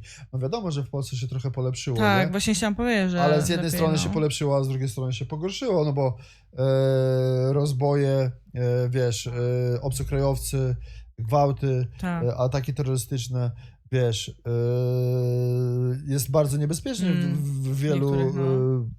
Nie, wiesz, no, jak wybuchła wojna, nie, i jak otworzyli te granice, no to nie wiem, czy wiesz, bo z tym się też przygotowałem wcześniej, to było coś takiego, że na nasze największe miasta w Polsce, czyli no, powiedzmy Warszawa, Poznań, Kraków, Wrocław, Gdańsk, nie, na te miasta, nie, wyjebało tyle imigracji z Ukrainy, a to nie tylko Ukraińcy, to nielegalni jacyś tam ludzie z innych tam narodowości, którzy po prostu przez tą granicę sobie przeszli. No i często też agenci rosyjscy i nie tylko, a to nam, wiesz, w to nie wnikamy, bo to nie jest kanał o polityce, ale do tych miast dostało się właśnie około, to teraz te miasta, które właśnie wymieniłem, Warszawa, Wrocław, Kraków, wiesz, Gdańsk, nie, Poznań, no to w tych miastach mieszka około do 20% obcokrajowców. Wow. Wiesz, co to jest 20%? To jest coś takiego, że jesteś w centrum miasta i wydaje ci się, że nie jesteś w swoim kraju, bo słyszysz ludzi, którzy gadają w innych językach. Nigdy tak nie było. No nie? No to możemy teraz przejść do tego najbardziej atrakcyjnego tematu dzisiejszego wieczoru, a mianowicie o twojej karierze w UK. Ja bardzo jestem zainteresowany, jak wyglądała twoja podróż w karierze, zdobywania swoich nowych zasobów, swojego doświadczenia w tym pięknym kraju. Opowiedz nam od początku, jak wyglądała twoja kariera od A do Z. Tak. No więc na początku, tak jak mówiłam, właśnie ta fabryka mięsa, nie? Także Rzeźnicko, ha, ha, ha. No, także Rzeźnicko było. No i później tak właśnie, no, zaczęłam gdzieś tam raz, pracowałam w Dominosie i to na przykład w Dominosie, tak? Pracowałam A co robiłaś w Dominosie? W Dominosie byłam customer service, brałam zamówienia. Tylko Ale grasz to już było telefon? to już było po Burger Kingu, bo też pracowałam A, w w Burger Kingu. przecież pracowałaś. A w Burger Kingu to jest po prostu jak szukacie miejsca, żeby się No to nauczyć co angielskiego. tutaj w karierze swoje te... No tak, no, to bardzo Burger ważne King był miejsce. wcześniej Burger King, tak. No. No i w Burger Kingu to się w ogóle nauczyłam. A jak w ogóle dostałaś się do rozumieć? Burger Kingu, powiedz mi? To jest interesujące. No bo nie chciałam już pracować na magazynach, co nie? No i jak znalazłeś pracę? I poszłam i złożyłam aplikację i dostałam Do sklepu tam, poszłaś? Tak, normalnie do... Powiedziałaś, dawaj tę robotę? No. Okej. I tam nie wiem, po jakichś tam kilku tygodniach, nie, się odezwali, no i zaczęłam pracę, nie? I bardzo mi się właśnie podobało to, że no mając, no wiesz, uczysz się tego angielskiego, nie, no ale wiesz, nie masz takiej presji, żeby rozumieć tych ludzi, nie? A tutaj jestem na kasie, no muszę ich rozumieć, nie? Więc skupienie pełne, i każdy inny akcent, to po prostu ja się tam tak Skupienie nauczyłam. 100%, nie? No, w niektórych ja pamiętam, raz mi pan coś tam mówił o lodach, nie? Mhm. Ja w ogóle nie wiedziałam, o czym on gada, nie? Ja mówię, no nie, no musisz mi to dookoła wytłumaczyć. Mi już go było żal. Mhm. Mi już go było żal, bo mnie było żal, nie? Że już tam stoję No. taka sierotka i nie wiem w ogóle o co on w ogóle pyta, nie? No, ale to taki angielski, nie? Jakby ktoś chciał pojechać gdzieś, szybko się nauczyć języka, polecam, nie? Jak najbardziej. No, później Dominos, tam właśnie też na chwilę... Wiesz co, to ja tylko tak na jakieś chwileczkę tam zatrzymam, fabryki, bo no, i mi ktoś kiedyś powiedział, nie? no. Nie pamiętam kto, ale ktoś mądrze powiedział. Nauczyli mnie jednego tekstu, nie? I to zapamiętałem, no do dzisiaj pamiętam, wiesz, zapamiętałem to dosłownie do tej pory i zawsze to mówię, mimo to, że już dobrze gadam po angielsku No. i w ogóle, ale często rozmawiam z ludźmi bardzo zamożnymi, wiesz, i wiesz, często ten język angielski taki, wiesz, jest coś takiego jak taki bogaty język angielski Tak, i troszeczkę jest trudniej go zrozumieć, tak, nie? no. I wtedy trzeba tych ludzi sprowadzić trochę do tego niższego angielskiego, nie? No i kiedyś mi ktoś mądry powiedział, już nie pamiętam kto, ale powiedzieli mi, żebym zawsze mówił do ludzi tak: przepraszam, ale język angielski nie jest moim pierwszym językiem Mhm. i proszę mieć to na uwadze. Mhm. Nie? Sorry, Okej. English is not my first language, Mhm. so please be aware, Mhm. nie? No i zawsze wtedy ludzie, wiesz, taktykę obierali No, taką, że już no. zacząłem rozumieć, nie? Okej, no dobrze, I to jest dobrze. fajne, wiesz? To jest naprawdę No, fajne. dokładnie. Ja to zapamiętałem i to kilka lat mi siedzi w głowie, ale nie pamiętam za Boga, kto mi to powiedział. Nie? No, nieźle. No, także tak się zaczynały. Później pracowałam bardzo długo w ogóle na magazynie koszule męskie, znaczy ubranie w ogóle męskie, ale tak najbardziej w koszulach się A specjalizowaliśmy. jak ta firma się nazywa? Charles Wheat, CT. Pozdrawiam ludzi z CT. Chester Wheat? Tak. Wheat? No. No, także bardzo długo tam pracowałam. No i później później, gdzie ja tam byłam? W Urzędzie Miasta pracowałam. Poczekaj, zatrzymajmy No. się na Urzędzie Miasta. A jak Okej. to się stało, że ty się dostałaś do Urzędu Miasta? I po co w ogóle ty poszłaś tam pracować? Poszłam na dział planowania, wiecie, jak chcecie sobie wziąć pozwolenie na budowę domu, czy tam przybudówki, czy coś, Aha. no to właśnie poszłam na ten dział. No już miałam dość tych magazynów, nie, i tak dalej, skończyłam studia, tam dużo różnych Widzisz, rzeczy nawet już nie tak zaczęłam powiedziałaś, że robić. studia skończyłaś. No skończyłam studia, tak. Ale jaki kierunek? Jestem panią magister International Business Management. Czyli tak? możesz prowadzić biznesy międzynarodowe. Tak. Później mam... To czemu nie sprowadzasz z Chin, nie wiem, kosmetyków na A przykład? czy wiesz, że nie sprowadzam? Nie, ale już zaczynam trochę właśnie kombinować, także w tym kierunku. Okay. No,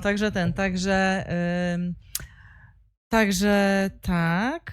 Zgubiłam się w ogóle, gdzie gadałam, nie? Zakręciłem cię, nie? Zakręciłeś mnie. No, tak. No dobra, no tak, to był no. właśnie ten i jesteśmy w Urzędzie Miasta. Tak, w Urzędzie No i, Miasta. A jak w ogóle, gdzie aplikowałaś? Gdzie znalazłeś tę ofertę? Jak to się stało, że trafiłaś do tej firmy? Wiesz co, ja generalnie szukałam, chciałam pracy tam, bo czułam taką potrzebę wspomagania ludzi, co nie? Także miałam taką potrzebę i tak sobie Ale do myślałam. twojego CV też urzędnik państwowy, to też dużo daje, nie? To jest Nie tak jakby wiem. podbicie kwalifikacji tak, mocno, nie? Urzędnik państwowy, tak, nie? no. Także bardzo mi się właśnie podobała sama ta myśl. Mhm. No wiesz, dostałam się właśnie wtedy na dział planowania, no i tak popracowałam sobie tam, wiesz, trochę Długo? jednak fajnie, jakieś 1,5 roku chyba, no. Czyli nie Także ten. Wiesz co, znudziło ci się szybko. ja jestem za bardzo otwarta, a ludzie, którzy pracują w Urzędzie Miasta, to są ludzie bardzo konserwatywni. Okej. Więc często na przykład jak rozmowy jakieś tam prowadziliśmy tak prywatne, no to ktoś mówi, Jezu, jakie dzikie, ja tak sobie myślę, Boże. Dobra, bo wiesz Nie? co, bo teraz No. właśnie jak ty mówisz o tym, to ja tak sobie pomyślałem od razu, nie? Bo naród angielski jest troszeczkę zamknięty w jednej strefie, nie? Że jest coś takiego jak Anglik, nie? To jest osoba, która jest uczona w jednym kierunku.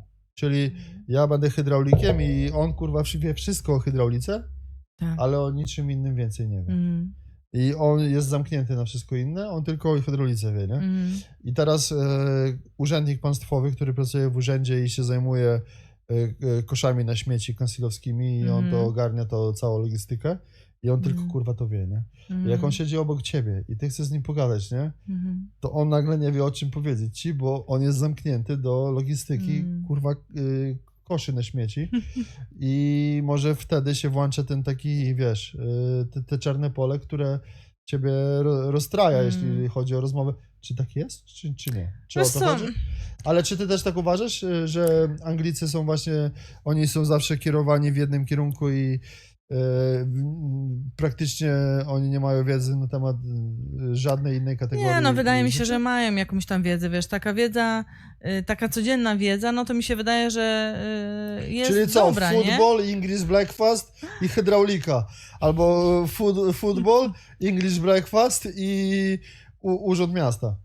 No nie wiem. No każdy ma inne opinie, nie? Także ja tam myślę, że nie, no tylko ja myślę, że można pogadać o dużo różnych rzeczach, ale na przykład, no właśnie jest... No ja jestem taka, tu spróbować, ja jestem jak Milton Keynes, nie? Taka właśnie innowacja, dajcie mi coś, nie? Tu zagadać, tu się pośmiać, tu wyszczelić, kurde, w różowej świecącej sukience, nie? No i tak, no, lepiej czarną, białą koszulę, nie, żartuję, nie? Ale no, lepiej czarną marynarkę, nie? Ubrać, nie? A, bo czemu tak, nie? Więc ja czułam się, że się tak wybijam się, nie? Ja to zawsze mówię, Czyli że jesteś jestem... gwiazda. No, Siema, no, jesteś gwiazdą na rejonie i... No, jak, wiesz co, ja zawsze się czułem jak taki mem jest, ten idzie same te Dark Vadery, nie? I ja jak on się nazywał? Z ulicy Sezamkowej, ten duży ptak, tak? Nie. Jak on się nazywa? Duży ptak, jak to brzmi, Boże. No, ten wiesz, duży zielony, duży żółty, nie? No, ja się czuję jak właśnie taka, nie? Idę, nie? A tu same Dark Vadery, nie? Przy mnie. Ale no, to jest fajne, to jest fajne. No, także tak to wyglądało, nie? Więc ale wiesz, ale też nikt ciebie przy tym nie blokuje. Tak, nikt nie blokuje. Po prostu wiesz, masz pole i działaj, rób z tym. Także dlatego jednak tam trochę krótsza ta kariera była, bo no już tak czułam się, Za nie? dużo zamolonych ludzi dookoła. Tak. No i minęło 1,5 roku i co dalej? No, później pracowałam jako HR, bo to jest mój w ogóle... HR, czyli tak, zarządzanie finanse, zasobami nie? ludzkimi. Nie, zarządzanie zasobami ludzkimi. Kadry, nie? Kadry. To pracowałam w kadrach, bo moje... Zasoby ludzkie? Tak. No, bo mój jest... Dla mnie to brzmi jak kostnica. O Jezu. No to wytłumacz. No w kadrach pracowałam, nie? Także w kadrach tam pracowałam w firmie, która robiła okna. Tam pracowałam na chwilę. Rok, ale później robili restrukturyzację, więc tak i tak znowu musiałam się przemieścić gdzieś indziej. No ale fajnie też, bo mogłam wykorzystać znowu swoje poprzednie studia, gdzie właśnie robiłam kadry. Także też była taka właśnie możliwość, nie? Żeby to jednak wykorzystać. Także bardzo mi się też to podobało, nie? Że mogłam jednak spróbować i zobaczyć jaka jestem w tym. No i później z tej firmy już przyszłam do tej firmy, w której aktualnie pracuję.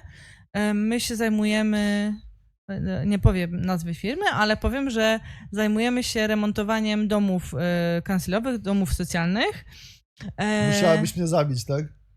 No, tak, jakbyś mi powiedziała? myślę, że tak. No, i Dobra, to nie mów. No, lepiej nie. No, także zajmujemy się właśnie remontami domów Czyli socjalnych. budowlanka tym razem. Budowlanka, no, także znowu Jakie całkiem są twoje właśnie... Tak, zadania, ja wiem. Ja cię rozumiem. Więc jestem project managerem. Jestem project managerem aktualnie na pleśni, która jest w domach, nie? Więc się zajmuję tym, żeby ten dom tak zmienić albo tak wyremontować, żeby ta pleśń już po prostu nie przychodziła, nie? Dobra, i na tym się zatrzymamy. Teraz tak, bo musimy to uporządkować. Jesteś menadżerem w firmie budowlanej, Tak. która zbudowała już wiele domów i te domy wynajmuje? Oni kupują, wiesz? Oni kupują domy. Aha, swoje. czyli, tak. no dobra, ale to tak, no to wiesz, ta firma budowlana sprzedała ilość tam domów dla swoich klientów i teraz klienci skarżą się, że jest pleśń w domu. I wracają do tej firmy. Wiesz co, to są mieszkania... Ale to tak? To tak działa? No tak, prawie. No to są mieszkania socjalne, więc Cancel kupuje... Dobra, czyli tak. to jest social Tak, house. Cancel kupuje domy, czy tam mieszkania, ludzie sobie je wynajmują, no i jak jest pleśń, no to wtedy my wkraczamy i my remontujemy te domy, nie? No bo tak, okej, czyli ta firma budowlana to jest tak naprawdę firma My jesteśmy kontraktorem. My jesteśmy kontraktorem dla Cancilu, nie? Wy pracujecie dla Cancilu. Tak. No i wy wyremontowaliście, zbudowaliście te domy dla Cancilu? No remontujemy, nie? Te domy, a wy je tak. zbudowaliście? Nie, oni kupili czyli sobie je. oni po prostu korzystają z waszej oferty jako firma, która remontuje tak. i dba o te domy tak. po prostu, nie? No i teraz tak, no i klient skarży się, że ma pleść w pokoju, nie? No i tam gardło go piecze, nie?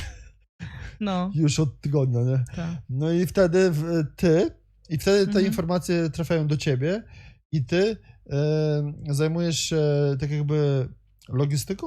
Czym ty się zajmujesz wtedy? Jakie jest twoje zadanie? No można to tak powiedzieć, nie? Więc wtedy organizuję właśnie te osoby, które na przykład czyszczą tą pleśń. Ale skąd bierzecie produkty? Skąd bierzecie tą chemię do oczyszczenia tej pleśni? Normalnie z półek sklepowych, bo lepiej jest wszystko, żeby było takie dostępne dla ludzi. Więc... Ale to wy się tym wszystkim zajmujecie, tak. a Cancel dla was płaci po prostu, tak? Za taką usługę. Tak. No i ty jesteś odpowiedzialna za to, żeby po prostu to dopiąć od A do Z. Tak, żeby to dopiąć, żeby na przykład... Że ty przyjmujesz zlecenie, ty ugarniesz to logistycznie, że termin jakiś wprowadzasz, wtedy wysyłasz ekipę, ekipa tam wjeżdża, usuwają tą pleść i chłopa już gardło nie piecze. Tak, no dokładnie. In a nutshell. Okej. Czyli fajną masz pracę taką, można powiedzieć. No jest spoko, bardzo, bardzo fajnie. Wiesz co, no też ja tam na różnych działach pracowałam, nie? Także wiesz, każdy dział ma jakieś tam inne swoje Dużo masz pracy? Bardzo dużo, no. Czyli macie bardzo dużo zleceń. Wiesz co, dużo pleśni. Jeszcze zimą, nie? To wiesz, ludzie nie grzeją, nie wietrzą, nie? No, także wiesz się domy, nie? Ale to jest taki bardzo popularny temat, jeśli chodzi o Wielką Brytanię. Wiesz, bo ja teraz wcześniej mieszkałem też w takim domu, gdzie była pleśń. Ale ta pleśń to chyba była w każdym domu, w którym mieszkałem w Wielkiej Brytanii. Tak? I to jest taki chyba standardowy problem, jeśli chodzi o Wielką Brytanię, ponieważ oni nie mają tutaj tej zimy, nie? I oni nie przygotowali tych mieszkań, nieruchomości pod te takie klimaty. A też często się mówi, że domy w Wielkiej Brytanii to są domy z tektury, nie? No. I wiesz, i ta pleśń niestety wychodzi. No, dlatego macie pełne ręce roboty, tak, nie? No i to wiesz. Ty do tej pory się tym zajmujesz, tak? Tak. Okej, czyli lubisz tę pracę. No, jest spoko. Ja lubię organizować, nie? To więc... jakby zarządzasz, tak? Ekipą jakąś tam i w ogóle i masz taką, jesteś takim kurwa lordem, który ma tutaj pod sobą... Nie, no ja się śmieję, ale wiesz, to jest jak gra strategiczna, wiesz, jak grasz w coś, nie? I tam masz, wiesz, tu masz ekipę, tu ekipę i tutaj są, wiesz, usługi zlecenia, a tu musisz sobie poukładać, nie? I przychodzisz do pracy, sobie to poukładać, nie? Poukładasz i na końcu mówisz, ale zrobiłam robotę. Tak. Poklepie się ale po plecach. zrobiłam robotę, dzisiaj trzeba iść po dobre winko, nie? Bo robota jest zrobiona na maksa. A doceniają cię? Tak, wiesz co, ja to się nazywam, że taki plaster jestem, wiesz? Tam, oni mnie zawsze dają tam, gdzie krew po prostu wali, To sika, wiadomo, nie? Polaka, no. Że już jest ostatnia deska ratunku, nie? No i więc ja, każdy mój projekt, na którym pracowałam, to zawsze właśnie był taki hardkorowy, nie? No. Najpierw zaczynałam na kuchniach, gdzie było bardzo dużo. To był największy kontrakt w całej UK. Także po prostu to no nigdzie, nikt takiego czegoś nie widział i ja to po prostu sama ogarniałam, nie? Więc to już było takie mega wielkie. Później przejęliśmy taką firmę mega zadłużoną i no tam były jakieś niepodokańczane właśnie też kuchnie, łazienki, tam boilery, różne takie inne rzeczy. Także pracowałam właśnie na tym kontrakcie też na chwilę. No, także no a teraz pracuję właśnie w firmie, gdzie remontujemy domy kansilowe, domy socjalne. No i pracuję na dziale. Czyli jesteście subkontraktorem. Tak. Znaczy my jesteśmy kontraktorem, to się z Kansilem, współpracujecie z Kansilem, czyli tak. oddzielna firma budowlana, Tak. współpracująca z Kansilem, Tak. która zajmuje się domami kansilowskimi. Tak. Dbacie o to, żeby nie było pleśni i w ogóle. Także to jak, na moim dziale, no. Jak jakiś tam, nie wiem, klient właśnie, kto ma te socjalne mieszkanie, no i narzeka na pleśń w salonie i drapie po gardle, to się odzywa do kansilu i wtedy kansil daje wam zlecenie, żeby to usunąć, żeby tego pana gardło nie drapało, tak? Tak, no tak. A ty się zajmujesz tą całą logistyką i wysyłasz tą całą ekipę. Tak, I Lubisz tą robotę? Lubię robotę, wiesz, ja uwielbiam organizować, więc dla mnie, wiesz, no ja lubię samą tą pracę jako taką, lubię być project managerem. No bo po prostu lubię organizować, nie? Więc tak, wiesz, No i pomagamy naprawdę dużej ilości ludzi, nie? Wiesz, jak przychodzi zima, to właśnie to jest ten okres, kiedy tej pleśni jest najwięcej. Zima, czyli przez 2 miesiące pada deszcz. No wiesz, od października do marca, nie? Tak naprawdę, to jednak jest, wiesz... Przez kilka dni śnieg spadnie, tak? No, jest zimniej no i ta pleśń jednak bardziej wychodzi, co nie? Wiesz, ludzie nie otwierają okien, nie grzeją, nie? Wystarczająco. Także dlatego, wiesz... Ale wiesz co, jeszcze jeden taki z współczynników na to wpływa taki, że wydaje mi się, że w większości domów w kuchniach nie ma odpływu wentylacyjnego. Że jest taki kurwa prowizoryczny, że wiesz, że jest ta wentylacja niby nad kuchenką, ale tam żadnej rury nie ma. Też czyli tak to niby jest wciąga, często, ale nigdzie to nie idzie, no. Dokładnie. Także no my właśnie montujemy wtedy te odpływy wentylacyjne, tak? Znaczy my montujemy... jak to się nazywa? Dmuchawe takie do ściany, nie? Że ona po prostu wysysa z pokoju, tak. Wyciągać na przykład dym z kuchni, tak? No, także... Albo żeby wprowadzić taki cyrkulację powietrza. No, bardziej żeby wyciągnąć, nie? Więc mamy takie, różne mamy tam metody na to, nie? No, ale generalnie zajmuję się właśnie tym, żeby załatwiać te teamy, żeby jechały na domy i tam robiły... Jest popyt na to. Tak, no bo wiesz, czasami... To nie zawsze są takie rzeczy typu codziennego, bo czasami to wiesz, dach cieknie, nie? Nikt nie zgłosi, że dach cieknie i on sobie cieknie przez ileś tam czasu. No i w końcu się zrobi pleśń, no bo jak jest wilgotność, no to się zrobi pleśń, nie? No. Albo nie wiem, jakieś uszczelki na drzwiach są, wiesz, już stale zjechane, nie? No trzeba wymienić. Ale też wentylacja jest słabo zorganizowana i tego typu, no. Także różne tam rzeczy, nie? Ale lubię, wiesz, praca jest spoko, lubię moją pracę. No i co? I tak, wiesz, lubię organizować, więc organizuję te moje polskie eventy w Milton Keynes, nie? Właśnie. Tak.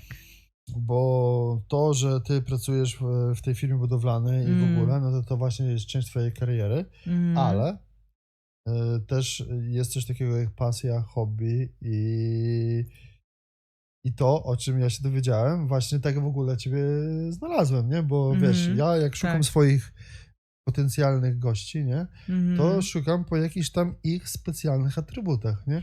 No i ty często mi się wyświetlałaś właśnie jako organizator różnych imprez. No i właśnie o tym chciałbym, żebyśmy porozmawiali, żebyś powiedziała mi coś więcej. Więc dla kobiet to tak naprawdę miałam kilka tylko, nie? Więc organizuję w środę lekcje tańce dla kobiet. To są... Każdą środę? Zawsze? Patrzymy w przód. Tak. Gdzie to jest? W Escape'ie właśnie. A gdzie wy tańczycie? Co wy tańczycie? Tańczymy różne tańce, bo dziewczyna z dziewczyną tańczy? Jak to? Tańczymy osobno. Każdy osobno po prostu To jest tańczymy. taki single dance? Single dance, tak. Właśnie to jest generalnie poziom mega podstawowy po to, żeby kobiety mogły wyjść z domów i zrobić coś dla Się siebie. rozluźnić, tak? Zrobić coś dla siebie, coś innego. Ja znam bardzo dużo tańców, także to jest moje hobby, to też wspomnę o tym. Tańce? Ale no uwielbiam tańczyć, znam bardzo dużo i uwielbiam i po prostu no kocham to, nie? Tak, więc dla mnie to jest takie właśnie pomóc tym, może nie pomóc, bo to mocne słowo, nie? Ale Wyciągnąć baby z domu, żeby nie czuły się jakoś tak, wiesz co, źle, tylko żeby po prostu zrobić coś poprawić dla im siebie, humor. wiesz, tym bardziej właśnie zimą, nie?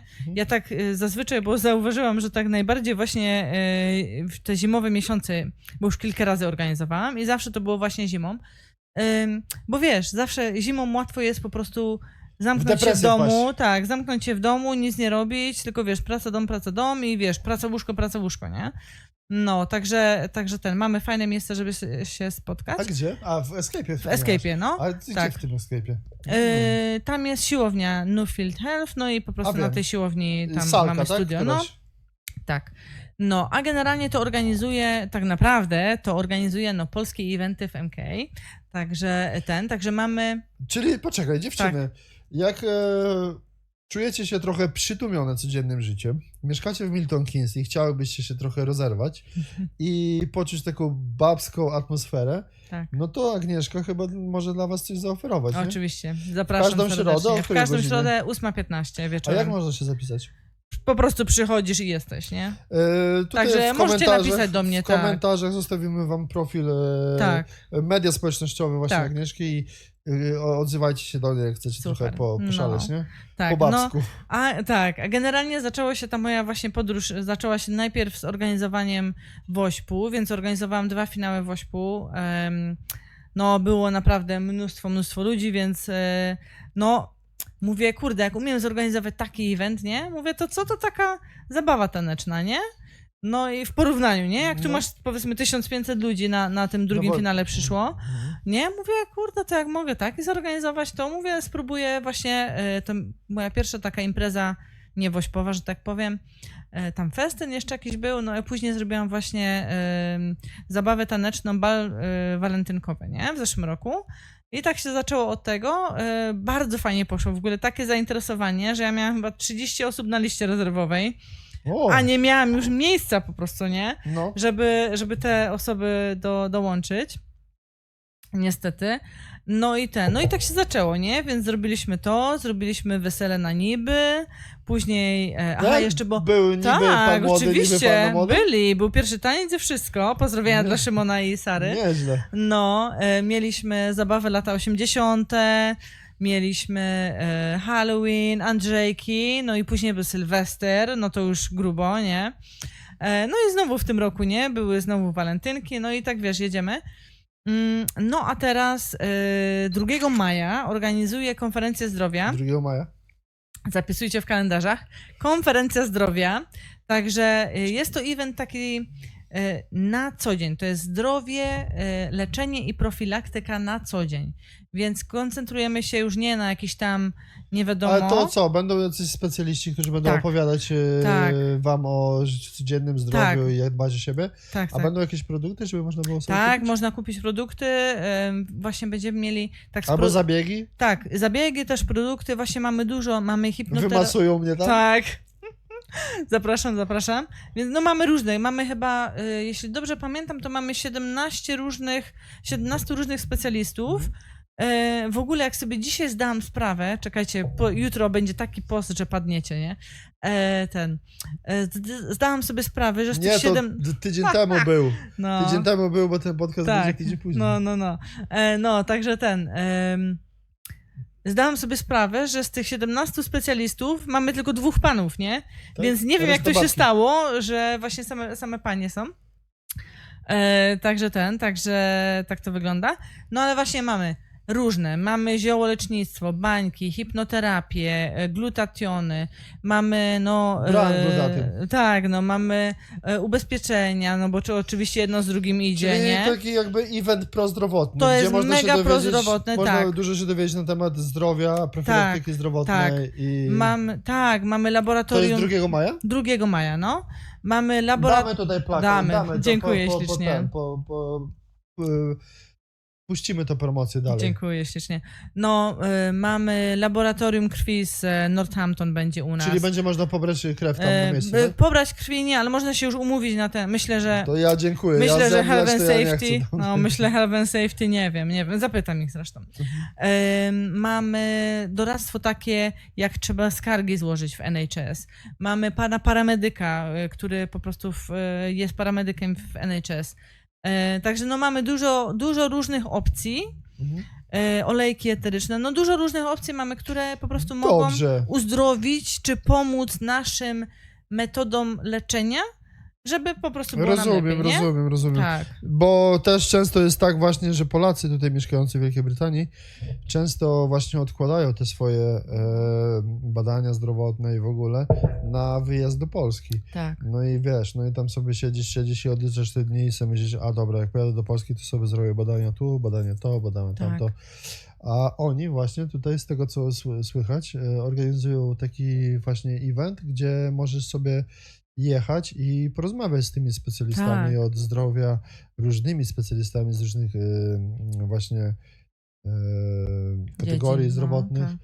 No i to fajny event. No, naprawdę. powiem ci, naprawdę bardzo się cieszę, bo taki, wiesz, całkiem inny, jednak każdy z nas stara się albo się wyleczyć, ale na przykład nie może, bo coś tam, nie? Bo brakuje wiedzy. Tak, albo na przykład no, staramy się jednak żyć takim coraz to lepszym stylem życia, więc na przykład mamy też pani od stylu życia, właśnie moja przyjaciółka Kamila, dla ciebie. Pozdrawiamy właśnie, Kamila. Tak, Kamila robi tatuaże i ona właśnie chce pomagać ludziom, którzy mają jakieś właśnie byli po operacjach, czy mieli wypadki jakieś. Czyli po bliznach. Tak, właśnie mają blizny takie, no wiesz, jak czasami patrzysz w lustro i po prostu nie możesz na siebie patrzeć, no to właśnie ona tak najbardziej chce pomagać osobom takim właśnie, które no są w takiej sytuacji, nie, że jednak ten mental health, nie, żeby pomóc właśnie Wrzucimy mentalnie, wam profil nie? do tej pani. No, także bardzo fajnie, no Kamila w ogóle super tytułuje, więc mogę polecić, ale no właśnie ona chce się... Kamila, no. Realistyczne też robi. Normalnie Kamila jest taka, że ona... No. Odezwij się, bo ja muszę... Parę sesji mam do zrobienia. No. Kamila jest taka, że ona po prostu... u niej nie ma 2 takich samych tatuaży. Nie jest, że ona ma dany styl, Rozumiem. Ona gada z tobą i jak ty jej powiesz, wiesz, takie to ja znam temat. No, tak, także wiesz, ona takie rzeczy robi. No więc mamy dużo, mamy po prostu... Ona też będzie na tym evencie? Też będzie na evencie i też będzie się wypowiadać, także zapraszam. Zapraszamy, no. Także no dużo właśnie ludzi z różnych dziedzin właśnie prozdrowotnych. Mamy panią psycholog. Asiu, dzięki za twoją pomoc. Także mamy panią psycholog też, nie? Właśnie o stresie, no bo jednak... czyli nawet terapie psychologiczne, jakieś terapie potraumatyczne i w ogóle tak, jak najbardziej, też, tak? Czyli głowa też wchodzi w grę. Tak, właśnie Asia... Fajnie, a to duży event. A gdzie ten event będzie organizowany? Event będzie organizowany w Chrysalis Theatre. Co to, to jest teatr. A w teatrze? Tak, teatr to jest. Tak się nazywa venue, no. No, także tak się nazywa venue. No to jest taki teatr, taki mniejszy teatrzyk, nie? Także to jest teatr, bardzo piękny venue, bardzo, ja tam zawsze Obiekt kulturalny. Tak, ja tam zawsze chciałam właśnie event organizować, ale no, a były czy tam trzeba jakieś problemy. bilety płacić? Tak, trzeba bilety płacić. A trzeba się zapisać wcześniej? Tak. A czy już można bilety kupić? Można bilety kupić, podamy linka. Właśnie też na Eventbrite albo u mnie, nie? Aha, czyli można bezpośrednio do ciebie się Tak, jak najbardziej, no, jak najbardziej. A jakieś zniżki dostajemy? Z kodem purpurowy podcast, czy coś? Myślę, że tak, 10%, co? No, zrobimy. Dobrze, to oczywiście. No to jak będziecie do mnie dzwonić, to będziecie musieli powiedzieć purpurowy podcast 10. Tak, pięknie. Albo nie, mam dychę od purpurowego. Mam dychę.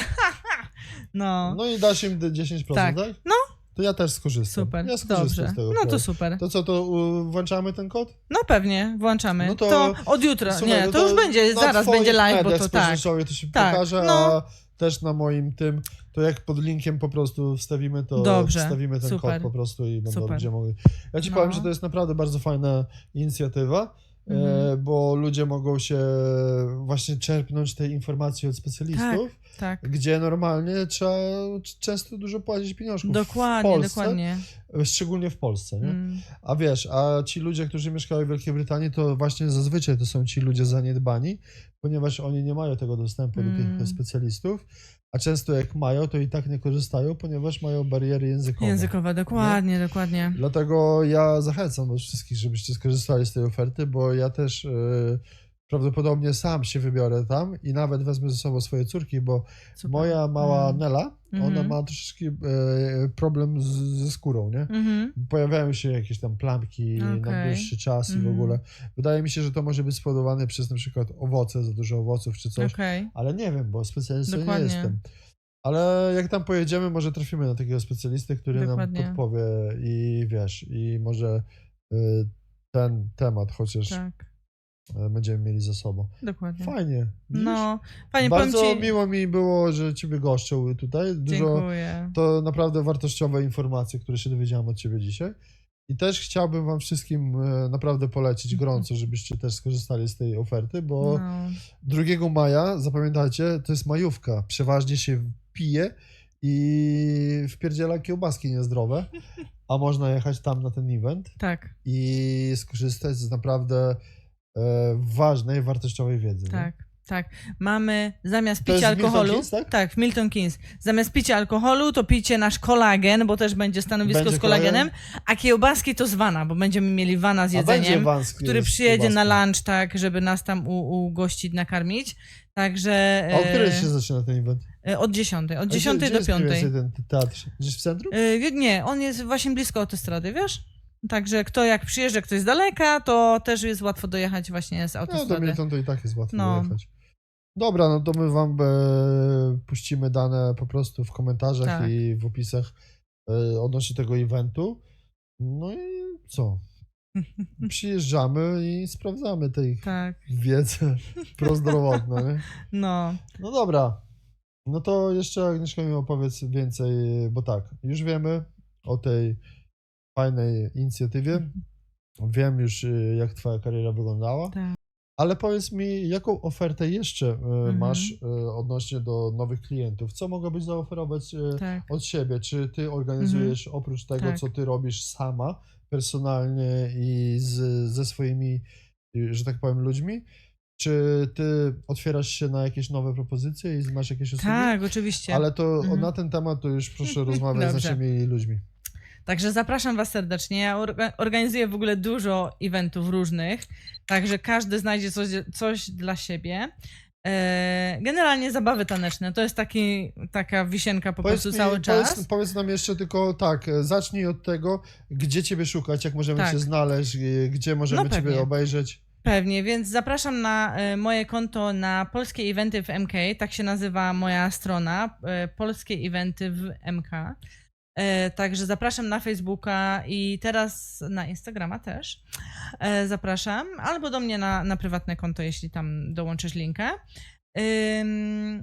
Tak, więc to są takie miejsca. Oczywiście sprzedaję bilety na eventy na Eventbrite, także jeśli nie możecie mnie znaleźć, to na pewno na Eventbrite znajdziecie gdzieś tam moje eventy. Więc to jest taka pierwsza rzecz. Więc oprócz właśnie eventów, które organizuję, które to są właśnie, teraz mamy konferencję zdrowia, będzie konferencja biznesowa na jesień, mamy właśnie wesele na niby, Andrzejki, Sylwester i tak dalej. Organizuję też imprezy okolicznościowe, jeśli ktoś by był zainteresowany.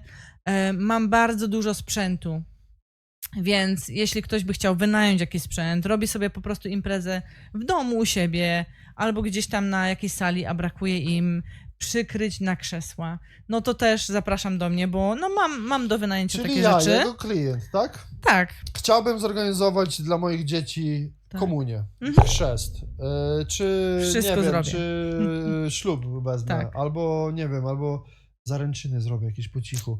No. Jesteś w stanie Jak najbardziej. się tym zająć? Jak najbardziej. No i tutaj chodzi o to, że ty po prostu zajmujesz się sprzęt, dźwięk, Tak. organizacja, nie wiem, powiedzmy catering. Tak, wszystko mogę załatwić. Czyli jesteś po prostu, wszystko jest w tej pigułce, tak? Tak. Dzwonimy do ciebie Tak. i mówimy tak, słuchajcie, mamy 18 urodziny, 18 pasów trzeba wlepić dla gówniarza, ale czy teraz organizujesz nam fajną imprezę? Da się I zorganizować. z tobą można rozmawiać, tak? No, tak. A czy ty organizujesz to tylko w Milton Keynes? Jesteś zamknięta na ten miasto? Nie jestem zamknięta, w ogóle będę tak, sprzedam sekrecik mały.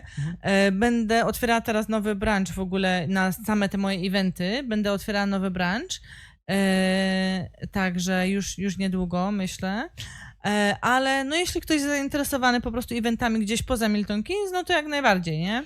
Czyli nie mamy się bać, Tak. ale jak chcemy coś zorganizować i nie wiemy, jak to Tak. zorganizować, po prostu trzeba się do ciebie odzywać. No dokładnie. I nawet jak ty nie będziesz w stanie nam tego zorganizować, to może będziesz Tak. w stanie nam doradzić, jak to zrobić, Dokładnie, z kim rozmawiać dokładnie. Tak. i może też przyłożyć do tego cegiełkę, tak? No pewnie, jak najbardziej.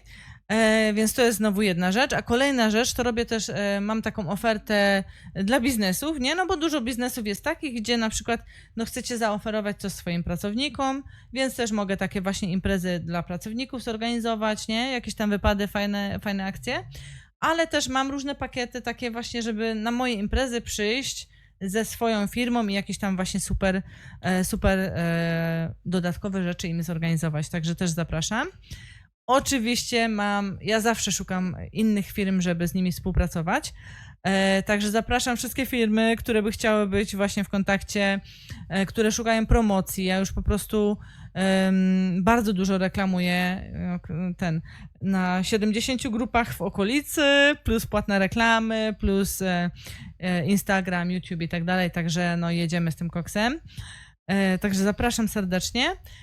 No i generalnie no nie ma rzeczy niemożliwych, nie? Więc jeśli na przykład ktoś myśli, że na przykład, żeby zostać partnerem, no to pakiet na partnera na konferencję zdrowia, no jest 500 funtów. Jeśli ktoś myśli, no ja bym wolał X, nie? Na pewno się dogadamy, nie? Tylko po prostu odezwijcie się do mnie, nie? Odezwijcie się, pogadamy i po prostu znajdziemy najlepszą ofertę dla mnie i dla was, nie? Więc żebyśmy wszyscy byli szczęśliwi, nie? Tak. Spoko. No to fajnie, widzicie? Dlatego nie ma rzeczy niemożliwych. Nie ma Mamy rzeczy też niemożliwych. w Wielkiej Brytanii ludzi, którzy zajmują się eventami, organizacją różnych właśnie eventów i tego typu sprawy, także czasami lepiej, jak chcecie coś zorganizować, to nie bójcie się zadzwonić. Tak. Agnieszka jest jednym właśnie z takich ludzi, którzy chętnie pomagają w tej sprawie. Jest to nasz gość podcastu numer 12. My bardzo dziękujemy Ci, Agnieszka, Dziękuję. za dzisiaj. No i mam nadzieję, że to nie jest koniec przygody. Znaczy, to nie jest na pewno koniec przygody. Na pewno Bo wiesz, nie. że Purple Gates of Heaven to są bramy, które otworzyły się tobie właśnie w tej chwili podczas tego podcastu, ale o tym będziemy rozmawiać kiedyś w przyszłości. Ja bardzo was bym prosił, żebyście zerknęli na Agnieszki konta, profile Mediów społecznościowych, tak? Tak, media społecznościowe i żebyście po prostu, jak macie jakieś pytania, nie bójcie się, jak coś was krępuje, nie bójcie się, jak chcecie czegoś się dowiedzieć, też się nie krępujcie. Zobaczcie, że Agnieszka jest otwarta na to, żebyście się do niej odzywali i w ogóle jej media społecznościowe są otwarte, a jak ktoś z was ma jakąś bardzo ważną informację do przekazania dla społeczeństwa polskiego, nie tylko w Wielkiej Brytanii, to ja zapraszam was do mnie na kanapę. Piszcie na współpraca.zls przez OL @gmail.com, współpraca.zls @gmail.com. Piszcie, jak macie jakąś historię do opowiedzenia, chcecie tutaj przyjechać na kanapę. Kanapa jest otwarta, jest dla was. Tak samo jak Agnieszka też jest dla was do organizowania imprez okolicznościowych. Jak chcecie zabić swoją kobietę albo wziąć ślub z kimkolwiek chcecie, to tylko i wyłącznie. Imprezy rozwodowe też robię, także zapraszam. Tak. Ja ci dziękuję, Agnieszka, za dzięki. dzisiaj. No i co? Pozdrawiamy was wszystkich. Pozdrawiamy, dziękuję.